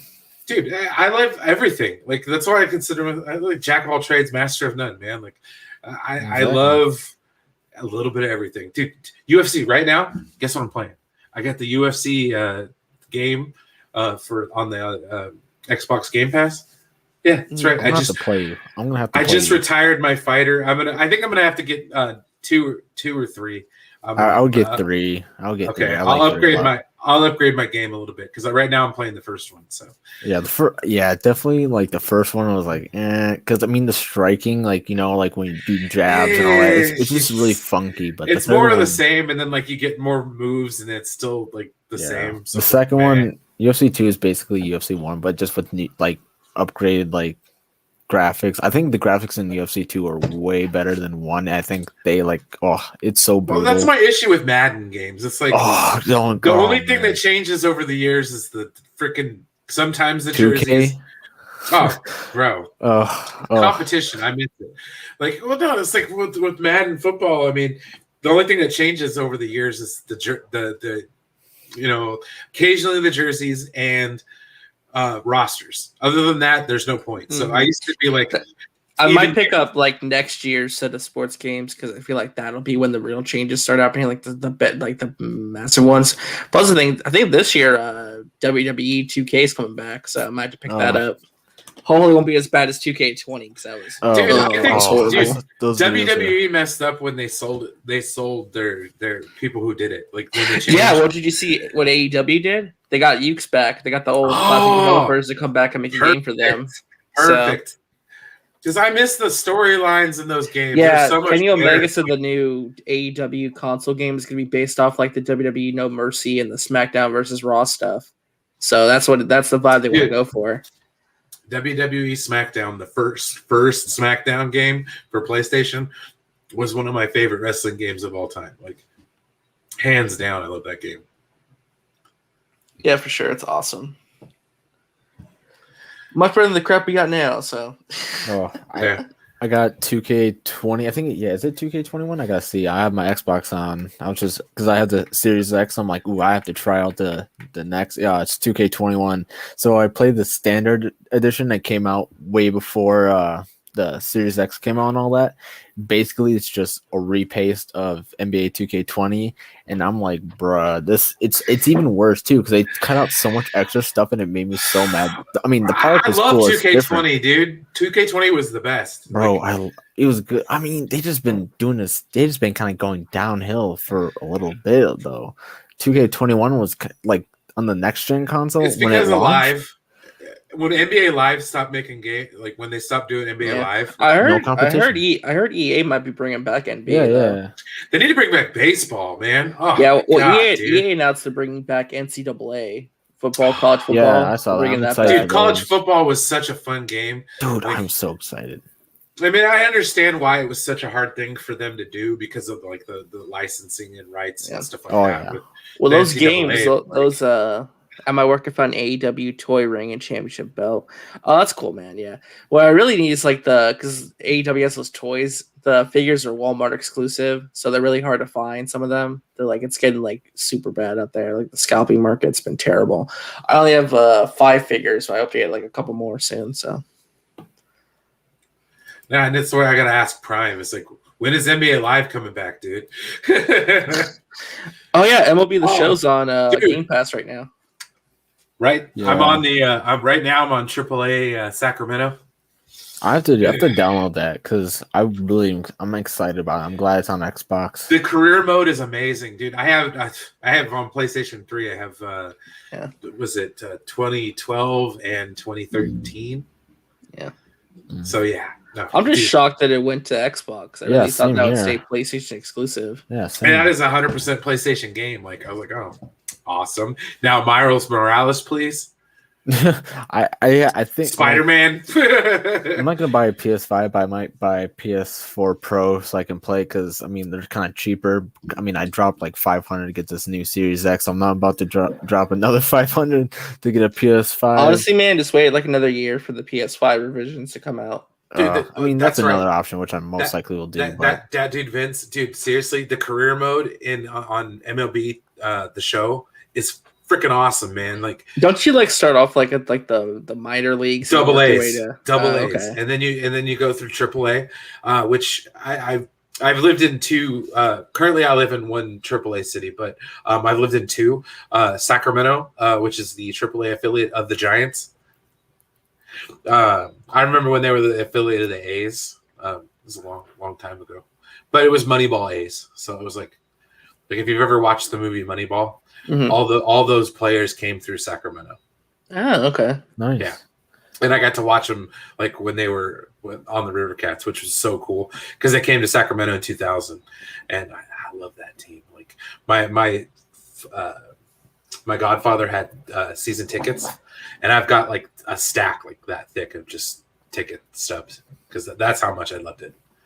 It's awesome, dude. I love baseball. Baseball's my yeah. It's the story of America, dude. If you really think about it, like it was born during the Civil War, and like Northerners taught Southerners how to play, and like it was such a crazy thing. And not only that, but it was like ahead of the curve as far as like civil rights and stuff like that. I mean, granted, football was first for having African American players, but when baseball finally did it, for me I was always big into basketball. Dude, basketball was my thing. Aaron Entertainment right there, bro. The three, dude, Barry Zito, Mark Mulder, and Tim Hudson, dude. Okay, two of those guys retired as Giants, by the way. Just a little fun fact. Yeah. But yeah, no, I got to see them come up through Sacramento. That was so cool. Getting to see Barry Zito. I love Barry Zito. Yeah, see, I got it. Tim Hudson. Retired as a Giant, though. That's what I gotta say. Yeah. And I actually got a World Series ring out of it too. So that was also fun. Oh, it worked out in the end, huh? Yeah, no, dude. With the World Series and oh man, let me tell you, it's such a thing. Like when you're a sports fan and your team finally wins the big game, it's just like, I guess it's like surreal. I don't know. It's so crazy. Like it was such. Barry Zito was on the end of his career when he got traded to the Giants. Like his first few years with the Giants was awful. But no, Oakland A's was my team back in the day. Like I remember the Bash Brothers, Mark McGwire, Jose Canseco. Like, oh, dude, Paul Konerko. Yeah, dude, he was the man. Like I love baseball. Like I said, it's my sport. It's America's pastime. Like I love football, but I freaking love baseball. Like it's such a good thing to be there. I mean, I remember the tears, hating the Yankees back in the day. Like, oh, Terrell, I try not to think about it anymore. I don't know what was worse. Okay, the fourth quarter collapse in the Super Bowl against the Chiefs, the Niners and the Chiefs, or when the Giants blew a 3-run lead in the 7th inning in 2002 World Series. Oh wow, yeah. That's how much I remember it. That's how much I cried. But in 2010, those tears of pain and sorrow turned into tears of joy. And then I would like for just once, maybe the Tennessee Titans can go to a Super Bowl. That'd be nice. Like in my lifetime. I was cheering for them so hard. Okay, so I'm an NFC. I like the 49ers. So if anybody from the NFC goes, I'm an AFC fan. Right. You know what I mean? Unless it's like my team. So I hate the Rams. So like when they played the Titans in the Super Bowl, I was like, no! 1 yard line. I was like, you son of a bitch. I hated when they played the Patriots in the Super Bowl because that was a pitiful performance by them. It was horrible. Dude, the Bucks The Bucks were on top this last couple of years, dude. Oh, I mean, okay. With Giannis, dude, like, oh my god. They're looking really good right now. It's just Brooklyn. Dude, they just 4-0'd the Heat. I'm really pumped about that. I mean, it's just I just have a hard time though imagining anyone else but the Nets going to the NBA Finals. Yeah, they got that. They got Harden, they got Durant, they got Kyrie. I was surprised they didn't do it sooner. Like with that stacked ass team against the Lakers. Who else do they have? They just got someone else later. Blake Griffin. Yeah, that's Blake Griffin. With Blake Griffin too. Oh my god, dude. That's what I'm saying. They stacked like the Avengers of basketball teams. It's like the 2011 All-Star team for the West. It's crazy. It's almost like someone the Lakers to, like, the Golden State Warriors back when they had everyone, but I'm like, this is like a super team now. But the Lakers, like, they're kind of struggling right now. I mean, LeBron's doing as best he can, but Davis, I think, got hurt and they're just not playing as good anymore. He just got hurt. I think was it an ankle? I had to see. Might have been something. I saw a picture of him like on the ground, like holding his leg or something like that. Yeah. But man, I love watching playoff basketball. I know. I 100% agree on that one. It's entertainment to the max. Dude, playoff basketball is where it's at. I became a bandwagon Warriors fan. That's just because they're the Bay Area. And the Kings suck. So yeah, I remember a couple years ago when they're just building the Pfizer Forum, the Bucks Stadium. I was like, I got to go in and see it when they're building in the whole like what's the big screen in the middle right above the court, and it shows all the like replays. Oh, the Jumbotron. The Jumbotron. Yeah. I was there when that thing was on the floor. They didn't have any seats or anything. Sir. It's really crazy to see. Okay, no. My heart was broken in 2002. Robert Horry hitting that 3-pointer was a shot through the heart to every fan in Sacramento, and I was one of them. How did you feel about Oakland moving to Vegas, by the way, the Raiders? Oh, their stadium. I laugh. Oh, the Raiders going to Vegas? Well, first off, our stadium's super nice, though. Yeah. It's so the cool. Raiders. I got a lot of friends that were like hardcore Raider fans being from Northern California, and it was like, oh, dude, fuck the Lakers, man. Kobe Bryant and freaking Shaq on the same damn court. Oh man, and my school, my automotive school, was right across the freeway from Arco Arena where the Kings played, so I'd see it every day. I'd be like, oh man. Sorry, RJ, we're talking about sports, man. No, it's fine. I love sports. Like I said, I'm mostly into basketball. I mean, I'm into football a little bit too. Baseball is the one I'm not so into. I don't know. I try to get into baseball because my nephews play it. You gotta be there. I used to play baseball when I was really young, but then when I got in middle school and high school, I played football, but I got a couple concussions and I had to dip out. Oh, yeah, it was a pretty crazy sport. I tried to play a linebacker, but then I ended up playing. I think it was I can't remember what it was. I think it was like. I honestly can't remember the position because it was so long ago, but I remember I almost blew a play because some dude ran past me. Because I'm like quick, but I'm not super quick. And I saw the quarterback, he threw the ball right to him, and I just like didn't care if he caught the ball or not. I just ran up and at full speed and tackled him, and he dropped the ball, so it was an incomplete pass. There you go. But I was a lineman. I was left out. Like I didn't play. No, that's what's even funnier. I also played. I was an offensive and defensive lineman, even though I was literally the skinniest kid on the team. True. I remember also like blocking this guy who was like, honestly, to me, felt like he was like 6 feet tall. But it's crazy. Like some of the bigger guys are always like the ones that are always too scared to like do anything, and they kind of just stay up there so you can easily push them around and create the gaps for the running backs to go through. Well, get low. It's all about leverage. Drive. Yeah, it's a fun sport, but yeah, it's definitely it's taxing on the body. Mm-hmm. I beg to differ, Aaron. I'm actually really good about describing baseball. Like, if I had my dream job would have been like to be part of the commentary team for the Giants. Like, to work with Kruk and Kipe. Like, oh, That'd be cool. That'd be so cool. Are you guys into soccer at all? It's like the most popular sport in the world outside the U.S. Nah, Here, it's like no one in the U.S. cares about soccer. Nah. Have you heard of anyone on the men's U.S. soccer team? Nope. I know San Jose has a team. But dude, soccer's so big. Like all the different leagues and the drama and the politics of it all. It's fascinating. I wish I was into it. Like the ULS or something, or like there's so many different leagues and stuff. There's different organizations and contract disputes and managers, the politics behind the scenes of soccer. It's like soccer has more drama than basketball somehow and NBA teams. Like I don't know how that's possible. I just don't think a lot of people like in America really know too much about soccer because honestly, it's probably based on like how the U.S. soccer teams are doing. They're not, they're like okay, but they're not like great because it's just not in the. We're just into football. That's what it is. We're just in the NFL. America's too NFL focused sport, and they even have a shit ton of controversy, especially with the Kaepernick stuff, and then doing all that.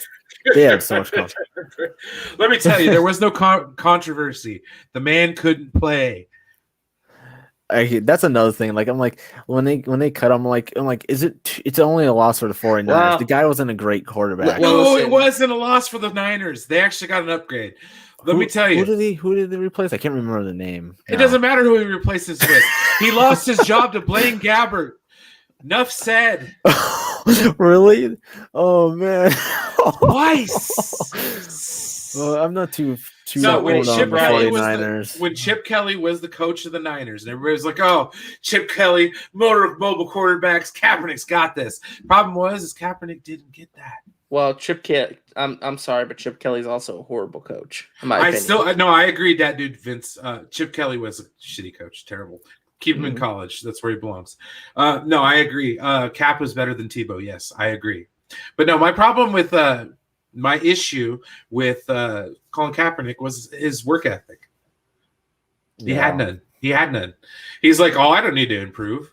I don't need to do this. That's Johnny Manziel also. He literally said that in interviews. And I heard Johnny Manziel was a bust too. That guy the moment he said that, I was just like, no, dude. And when Kurt Warner was like, no, I tried to show him some stuff, but he was like, okay. No. So that's why I'm like, no, dude. Say what you want about Colin Kaepernick. Kill careers. Oh, wait, he Brian, was an awful football player. Does this player. mean you're not a fan of Tim Tebow coming back to play for Jacksonville? He's coming back as somebody besides a quarterback, so go for it. Yeah, I think he's playing a tight end, isn't he? Yeah, dude. Cool. Look at Terrell Pryor. Like, dude, he was a badass wide receiver when he switched jobs. You know what I mean? So it's like, and he still holds the record for the longest run from scrimmage for a quarterback. How do you guys think Trevor Lawrence is going to be for Jacksonville? Oh, he was pretty. He went to Jacksonville. I mean, that was the first team. They were the first draft. Yeah, of course. He was like a money pick, and of course Jacksonville was like, all right, we'll take him. Yeah, dude, Manziel was a bust in the CFL too. Dude, no, exactly, Rel. Dude, Colin Kaepernick is making far more money being an activist off the field than he ever made playing a down football. Oh yeah. So, dude, I cannot. Commercials. Dude, bro, I can't he's ever going to play football again, though. No, I think he's done. No, I don't think any team will want to sign him. That'd be cutting his paycheck, dude. Like, no, dude, he makes more money doing that kind of stuff than he does playing football. Trust me. Who would sign him though? Think of nobody would sign him. Exactly. Nobody would. He wasn't that great of a quarterback. He's had that opportunity over the years. He's been still a free agent. No one's going to sign him. No one's going to sign him because people figured him out. As soon as they figured him out, this has nothing to do with politics. Okay, nothing to do with politics. It has everything to do with football, the game of football. He just was not a good quarterback. Dude, and I live in Reno. Dude, the guy went to UNR. He's got like posters up in the damn in the airport and everything. Like, I'm still depressed that Drew Brees retired. I'm still sad about that. That was he had a great career years ago. I know, man. He should have retired years ago, but I wish he didn't have to go out the way he did. You know, well, that's the thing. That's the thing. You got to go out on top, dude. You don't want to go out like Joe Montana on the Chiefs. Not to say that was a bad thing, but you know. Yeah.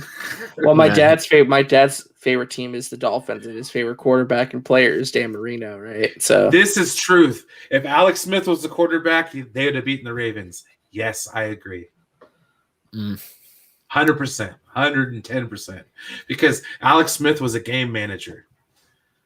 You know what I mean? That's the difference. Colin Kaepernick, dude, just wow. Okay, telegraph a throw to the Richard Sherman. Yeah, what did you think as a 49ers fan of Montana going to the Chiefs, by the way? Well, I was really young at the time and didn't. Yeah. I mean, did you know any feelings from like older relatives, your 49ers fans at all? Some of my older 49er friends were real big Montana, stands, which is cool. That's one of those things. I was more of a Steve Young guy, and that's just because he was quarterback at the time. Not so much a Jeff Garcia guy. No. I don't even remember because I wasn't really a big fan of sports around. Why did Montana leave to go to the 49ers or to the Chiefs anyway? Steve Young. Oh, because they wanted the younger quarterback? No, they were gonna. Well, Steve Young is not much younger. Wasn't much younger. Like Steve Young had been backup for like 5-6 years before they finally gave the reins to basically that's it right there, dude. Montana's injuries took over and the Niners let him go. Oh, he's just getting injured too much. Yeah, I mean, dude, he was up in his mid-late 30s. I mean, for a quarterback in the NFL, you're on borrowed time. But he didn't want to say no. He didn't want to end his career. He wanted to keep playing. Oh, he still had the fire. I mean, and that's the thing. I mean, look at Ben Roethlisberger, man. That dude should have retired years ago, but he's still trucking along. What do you guys think Tom Brady's going to end up retiring? Oh, he should have did it this year. Honestly, dude. Best way to do it, go out on top. Yeah, no, he wants to. I think it's what was it, 45 or something like that. I think he wants to win one more Super Bowl. It's with his. It's That's with what he his said on Twitter. TB12 or whatever his brand or whatever. It's to protect his brand. Obi-Wan, yes. As a matter of fact, I'm a big fan of the Vegas Golden Knights, but I am a San Jose Sharks fan. I've been a San Jose Sharks fan since 1991. I need to watch more hockey. My first professional sporting event was the San Jose Sharks playing against the Montreal Canadiens in Arco Arena. That's right. It was before they built the Shark Tank in San Jose, and they were still playing at the Cow Palace. The St. Louis Blues. We lost to them in the playoffs once. The Sharks are just perennial runners up. I mean, that's all I gotta say. Rel, my thoughts on Terrell Owens as a 49er. You can't catch a football with your mouth. Well, have you guys heard about the Kwame Brown stuff? The NBA Kwame Niners Brown for life. Now we're talking about the Niners. Who? Kwame Brown. No, can't say I have. Okay, so Kwame Brown was drafted in the NBA by the Hornets, I think. Basically, he was a draft bust. There's a lot of memes about him with Stephen A. Smith and stuff. And Kwame Brown came back and retaliated against the media for how they portrayed him. He's been going off on social media and stuff. It's really hilarious, and it's also kind of sad. It's basically Kwame's you guys kind of ruined my life. I'm successful, bought my mom a house. I might have been a bust, but I'm happy with my life, Right? Screw the Cardinals, man. Fuck them, man. Oh, sorry, Rob, about the Wizards. Not the Wizards. I don't know why I said the Hornets. I think it's because Michael Jordan. So it's yeah. Right. Well, doesn't he own the Wizards though? Jordan? No, he owns the Hornets. Hornets. Oh, okay. So I think I don't remember. No, he played for the Wizards. And apparently Michael Jordan treated Kwame like crap because he used his pick for number 1. So it's Jordan wanted more out of him. So, dude, I know Jordan. He's got that reputation, man. Did you watch the documentary, The Last Dance? Oh, dude, I love that documentary. What a dick! They made him look like a tyrant on there. Well, dude, he was a tyrant. He might have been a dick, but that's how he won. That was the mentality. He went back in his chair and go, "Hey, we won." Exactly. Was he wrong though? Was he wrong? No, he was not. He was pushed people to do their best, even if they didn't want to be. We got champions. Well, also he loved the fans. His mentality was, I have to be 100% every night because there's a kid out there who bought a ticket who wants to see me play my best. I think that was Kobe that said that. No, it was Jordan. If you watch the Last Dance documentary, they bring that up. I can't remember. I think I'm getting my stuff I think wrong. Kobe brought that up too. That's something he learned from Jordan. Yeah, I think it's something he told his wife. I think that was something that ESPN just posted too. That was something that she said in his Hall of Fame speech. Oh, what the fuck? He's like, yeah, that's Steve Kerr. What the hell, man? I passed the name. He couldn't shoot a three for fuck. I almost got ran over by Michael Jordan one time. Wait, what? Yeah. All right. Interesting story. Let's Wait, go. what? Yeah. So, you guys ever hear of Michael Jordan's celebrity golf stuff in Vegas? He would do these golf tournaments with celebrities like Drew Brees, Tom Brady, Aaron Rodgers, Anthony Anderson. So I went one year with my dad, and we actually walked around and followed the celebrities as they played golf around like the whole golfing course, 18 holes. So I met Ken Griffey Jr., got his autograph. I got Anthony Anderson's autograph, Aaron Rodgers' autograph, Drew Brees' autograph. I saw the full pamphlet, yeah. But I wanted to meet Michael Jordan, but Michael Jordan was like the one everyone was going after. So I was walking around, and Michael was like, "Hey, watch out, guys!" It's like, "Oh, he almost ran me over." On his little golf truck because he couldn't see. Oh, then you see Jerry Rice just signing everybody's autograph. Dude, that guy, let me tell you. Oof. I love Jerry Rice, man. When I was a kid, the Niners used to do their football camp in Rockland, California. It's just outside of Sacramento, probably about like maybe 20, 30 minutes. And my mom went to school at the college that they did it at. And this is like back in the time with, you know, Jerry Rice and Joe Montana was still on the team. And like, oh my gosh, man, like I wanted to go so bad to meet. And it's like one of my regrets being the Niners fan that I am today to not get to meet like Randy Cross. Yeah. Well, because growing up in Vegas, like we're big UNLV fans, right? Like the Running Rebels, like, you know, Randall Cunningham. Like, well, Greg Anthony, you know, Tarkanian, you know, yeah. It's been tough being a UNLV fan. I'll say that. I was raised to hate Duke, the Cowboys, and the Patriots. Those three teams, yeah. Oh, UNR too, yeah. UNR, yeah. Go Wolfpack. Oh. Well, honestly, I've never had a college team to support, so yeah, that's always been my yeah. Well, because of where I live, you know, college football, it's like it's Alabama or Auburn. You know, those like the teams you got to report for college football. It's like that rivalry, dude. It's intense. I like it's like religious cultism. The ESPN documentary explained quite a bit of it, and if I were to take a side, Auburn all the way. Oh, really? You want to go Alabama? Fuck Alabama, man. I could care less, man. Nick Saban to win more? No. Go for the underdogs, man. Bow over the top, 84. Iron Bowl. Look it up. Yeah, I mean, how many more trophies does Nick Saban need? You know, it's like War Eagle. Wants them all. No, I think the closest one that was any significance for me would be University of Oregon. I like the Ducks. That's where my high school did their like summer camp or whatever. Yeah. Was by the way, Vince, yeah, UNLV's football team is terrible. Yeah. Isn't their basketball team like of note? Their basketball team, like when they were coached by Lon Kruger before he went to Oklahoma, he did a great job, but then they lost him because he was like, he wanted to come back, but it's like they weren't paying him, you know, what they needed to pay him and stuff. So they went to Oklahoma for better opportunities. Gotcha. But his son actually is taking over coaching UNLV. Oh, nice. So yeah, because UNLV's been in like a horrible spot for the last couple of years for basketball. When UNR is like we're Sweet 16 every year, like yeah, like UNLV's not been in the NCAA tournament for a while.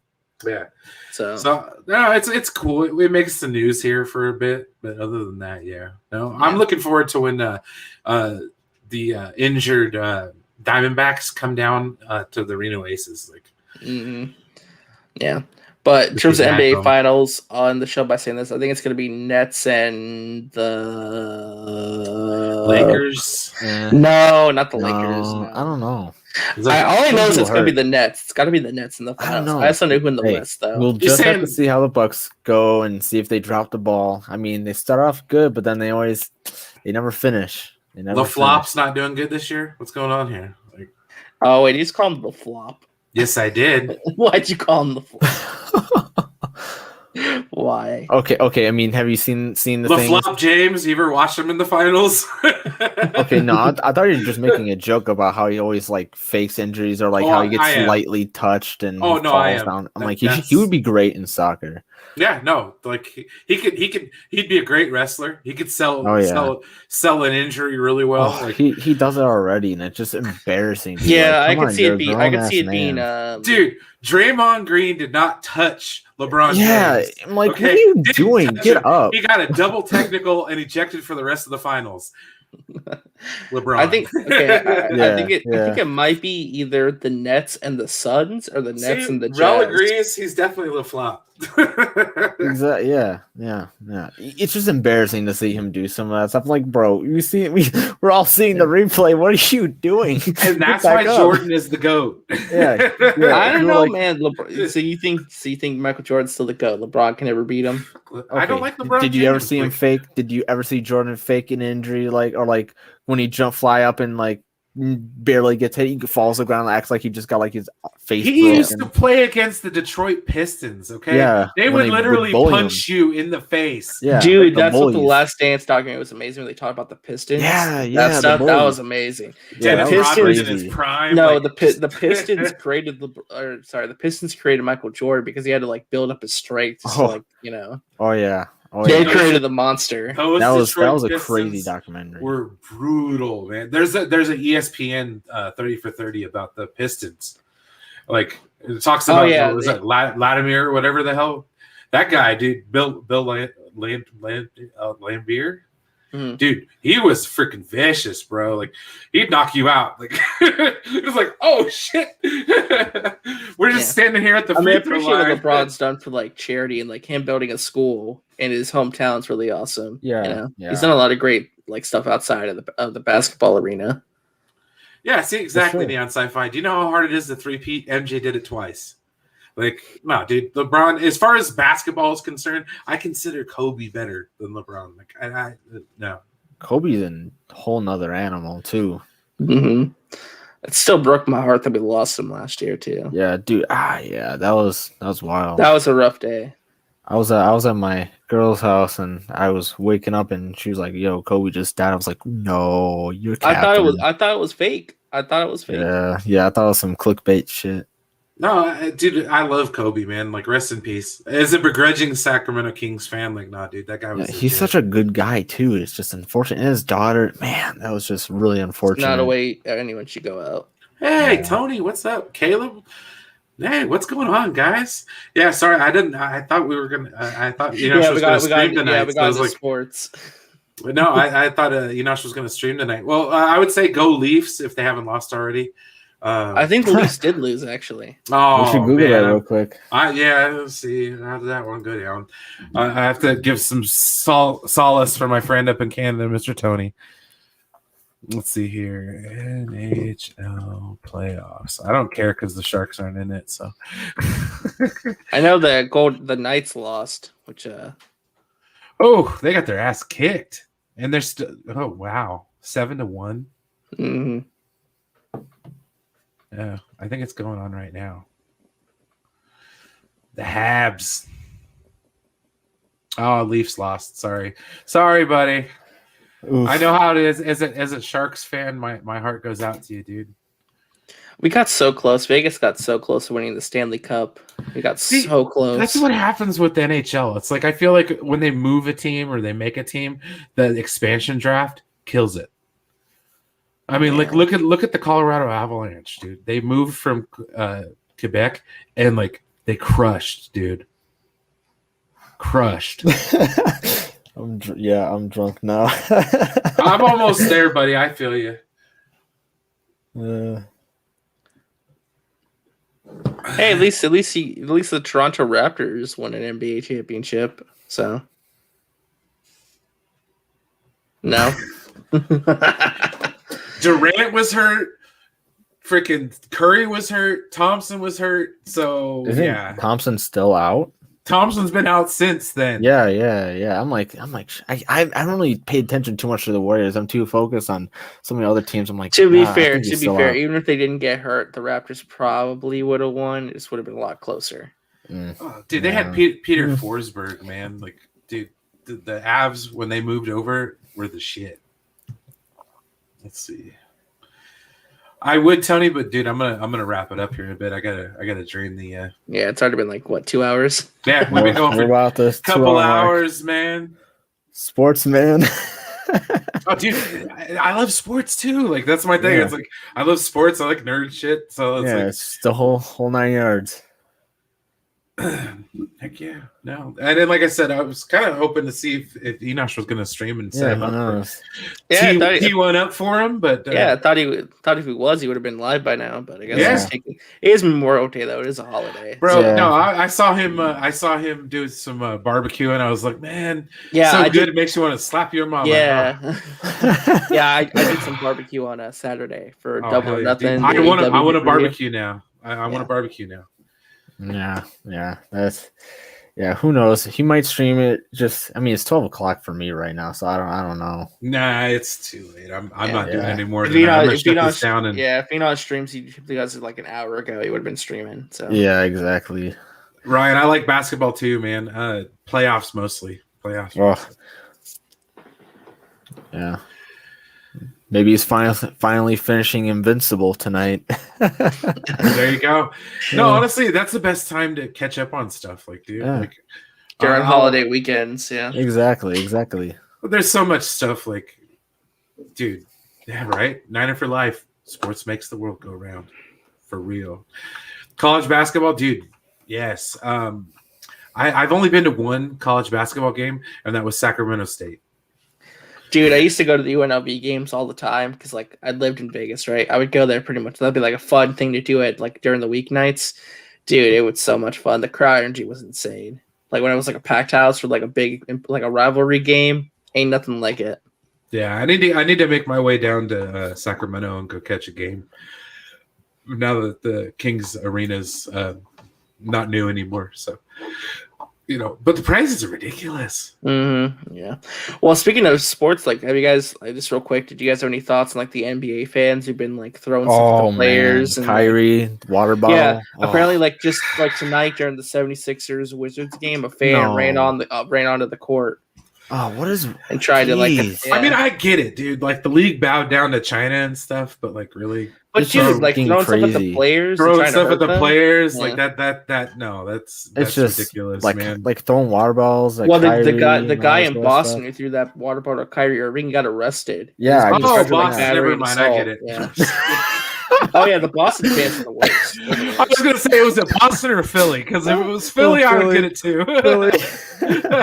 Oh man, that's so. By the way, it actually was a Philly fan around the backcourt as well. Apparently, Niner for life. I'm from a little town called Grass Valley, which is probably about an hour northeast of Sacramento.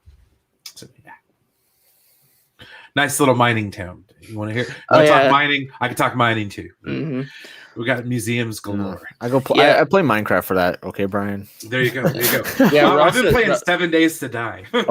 I have that on my Xbox. Oh, I love that game. Like, it's a fun one. So much fun. Raul says he was watching when they tackled the fan to the ground. The security. I always like that when they get the streaker or the dude that just like the dumbass that runs on the field. It's like, that hit was better than the game. Oh shit. I don't know what the NBA should do though, because like they can ban them for life, but what's that going to do? They really should. But should they just get rid of the floor seats and just do check your ID and be like, they're gonna put the WWE barrier. But who buys the floor seats? So you gotta think of it. Like, who all buys the floor seats? Like, the rich people. Exactly. True. They wouldn't ban the floor seats. Come on. But I mean, they gotta start like enforcing some more rules and stuff, and like making some harsher punishments for these people. Put up glass walls around the fans, like the NHL does. Yeah, well, that's for like a whole different purposes. But like, I mean, the throwing water balls and all that. I don't know. But I know the guy's getting charges though. But it's he's going to jail. That's crazy. Yeah, for sure.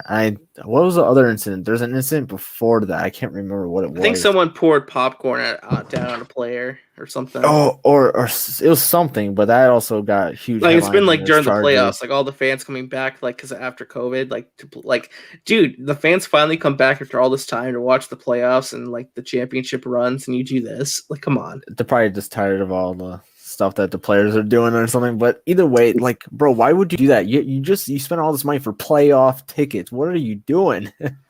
For playoff tickets, my God, it's like. It's $1,000 just for a seat. Like what are you doing? Like, why? Well, come on, just enjoy the game. You're really paying for it. So I mean, somebody poured popcorn on Russell Westbrook. Yeah, they jumped the popcorn all over. Oh man, it's when they were leaving the arena. That's when they do it. They throw stuff out once they leave the arena. No, dude, they did. I mean, think about it. I mean, that's been happening a lot more recently. I mean, if you think back at UFC, whenever Conor McGregor and Khabib fought, I mean, think of what they did to Khabib. They poured so much stuff on Khabib, popcorn, everything. What was that one NBA fan thing that was like the Marley part, like crazy? Like, what was it? That infamous event where like the player got into it fan, and then the fans rushed the court and got into fights with the players or something. Does the chat know? It's like started with like I think it was Marler or something. Like I don't remember what. Sure. It's like some kind of massive event in sports history. I just remember the name of it. Oh man, I don't know. I'm not sure. People in Boston are crazy. Yeah. Oh, the Malice and Palace. Yeah. Oh God. Let me look that up real quick. Good old Ron Artest. Malice. In the Palace. Apparently there's a documentary about this. Oh, I mean, I watched that fight. Like, oh man, that was nuts. Like when Ron Artest went up into the crowd and the dude was, oh man. Yeah, I'm looking at the footage. Like, there's security everywhere. There's like people with their shirts thrown off. Oh, it's like, what? I gotta Google that because I'm interested now. Oh man.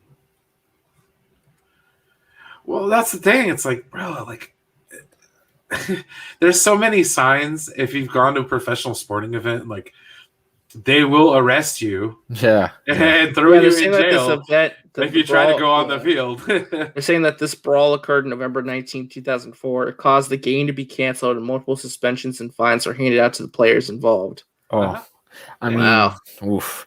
I mean, I just watched Last Chance U a while back, like beginning of COVID, and they had a huge fight on the football field, and like helmets being swung, and I'm like, wow, like it gets crazy in some of these fights for the play, like Myles Garrett. Dude, you know what they should do? I was telling some of my friends because I went to go play basketball at like my local community center with them just to go see them because it's been a while since I've seen them in real life. But I was telling them, these fans that are throwing stuff at the players, give them front row seats to the next game, and if they start talking crap, let the player get up in their face and intimidate them. Yeah, just yell at them or something. WCW in the 80s where they're throwing shit in the ring, you know? Like, yeah, remember when Mick Foley pinned The Rock and won the championship? That dude threw the water bottle in the ring. Mm-hmm. Like, think of the drop Enosh has on there with what's his name? Like all of them, and then you can see, I don't know, whatever drop Enosh has of like back in WCW or WWE where he too sweet. Yeah, and you see all the people throwing stuff in the ring. Yeah. Yeah, no, that's how it was. Like when Hogan beat Hogan beat the Macho Man or something like that? Or was it Ultimate when Ultimate Warrior, there's like, I know Ultimate Warrior versus Hogan was pretty big too with the fans, the reaction. Mm-hmm. Yeah. More so with the WWF than the WCW though. Yeah. Yeah, I mean, I still want to go to WWE. When Hogan turned heel. Not WWE. Yeah, when Hogan turned heel, the garbage they were throwing at him. The NWO, that was legit anger. That was legit anger towards Hogan. Well, that was the first time he ever turned heel. So, you know, that was the formation of the NWO, man. Monday Night Wars. That was the best documentary they had on the network, man, for the longest time. I think even if you're not a wrestling fan, you got to watch it. Oh, dude, I'm trying to watch Dark Side of the Ring, freaking The Ultimate Warrior. Oh yeah, it's much better than the WWE A&E one. I'll say that. Well, what you have to watch is Cold. the self-destruction of the Ultimate Warrior, the one that the WWF put out to piss on him. Mm. Yeah, well, the thing about the Dark Side of the Ring one, the Ultimate Warrior's family, they were really upset at it, and the wife called it like smut and filth. So the people behind Dark Side of the Ring came out with a shirt that says smut and filth, and all the I heard about that. and if you buy it, all the donations go to like LGBTQ charities. Well, he did say some pretty inflammatory stuff. You could find it on YouTube. Something about not making the world work. Whoa. Yeah. All right. Well, we've been going for 2 hours and 10 minutes. Let's see here. Black Ops, you want to tell what people are here, where they can find you? Well, I don't currently have a channel, which I don't even know what I would do. You need to change that, brother. Yeah, I don't know what I would do though, because that's like the thing. For me, I was like, dude, I got in with Max, and I was like, yeah, what am I gonna do? And then Star Trek, like Picard, came out. I'm like, oh, Honestly, the only thing I would probably do is I'll probably just do Twitch and all that stuff. 'Cause I play a lot of games. I play Warzone. I just started Apex. I just downloaded that. Man, that game's also really fun. But I don't know. I would maybe do some UFC stuff since I really love UFC. But yeah. Dude, anytime you want somebody to come on and talk some sports, UFC is all right, man. I could not maybe some of the newer stuff, but like if we want to talk about Lyoto Machida, I'm your guy. yeah. And Mr. RJ. Where can we find you? You can find me on Twitter at Resident Justice or my YouTube channel Resident Justice, where I just do stuff like this, just talk about random movie stuff or just random stuff I see in the news. Life in general, Yeah, life in general. Yeah, and I'm gonna get that. I just I got to big news update. I'm getting Tommy Tallarico on my channel pretty soon, so that'll be fun. Dude, you got to make it happen. Tommy Tallarico is a freaking amazing dude. Like, oh yeah. His cousin is the lead singer of freaking Aerosmith. Like, that is awesome, dude. When I found that out, I was like, what?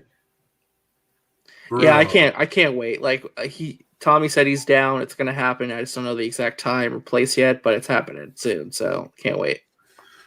Oh, he is still fighting? Shit, I didn't know that. I was more of a Uriah Faber guy myself. Oh, I mean, yeah. Hometown boy. Back in the day, he was good, but fighting again recently, I think last fight was Piotr Jan, which he's the champ, which that's even more. Dude, when I watched Jose Aldo beat his ass, I was like, who's this Uriah Faber guy?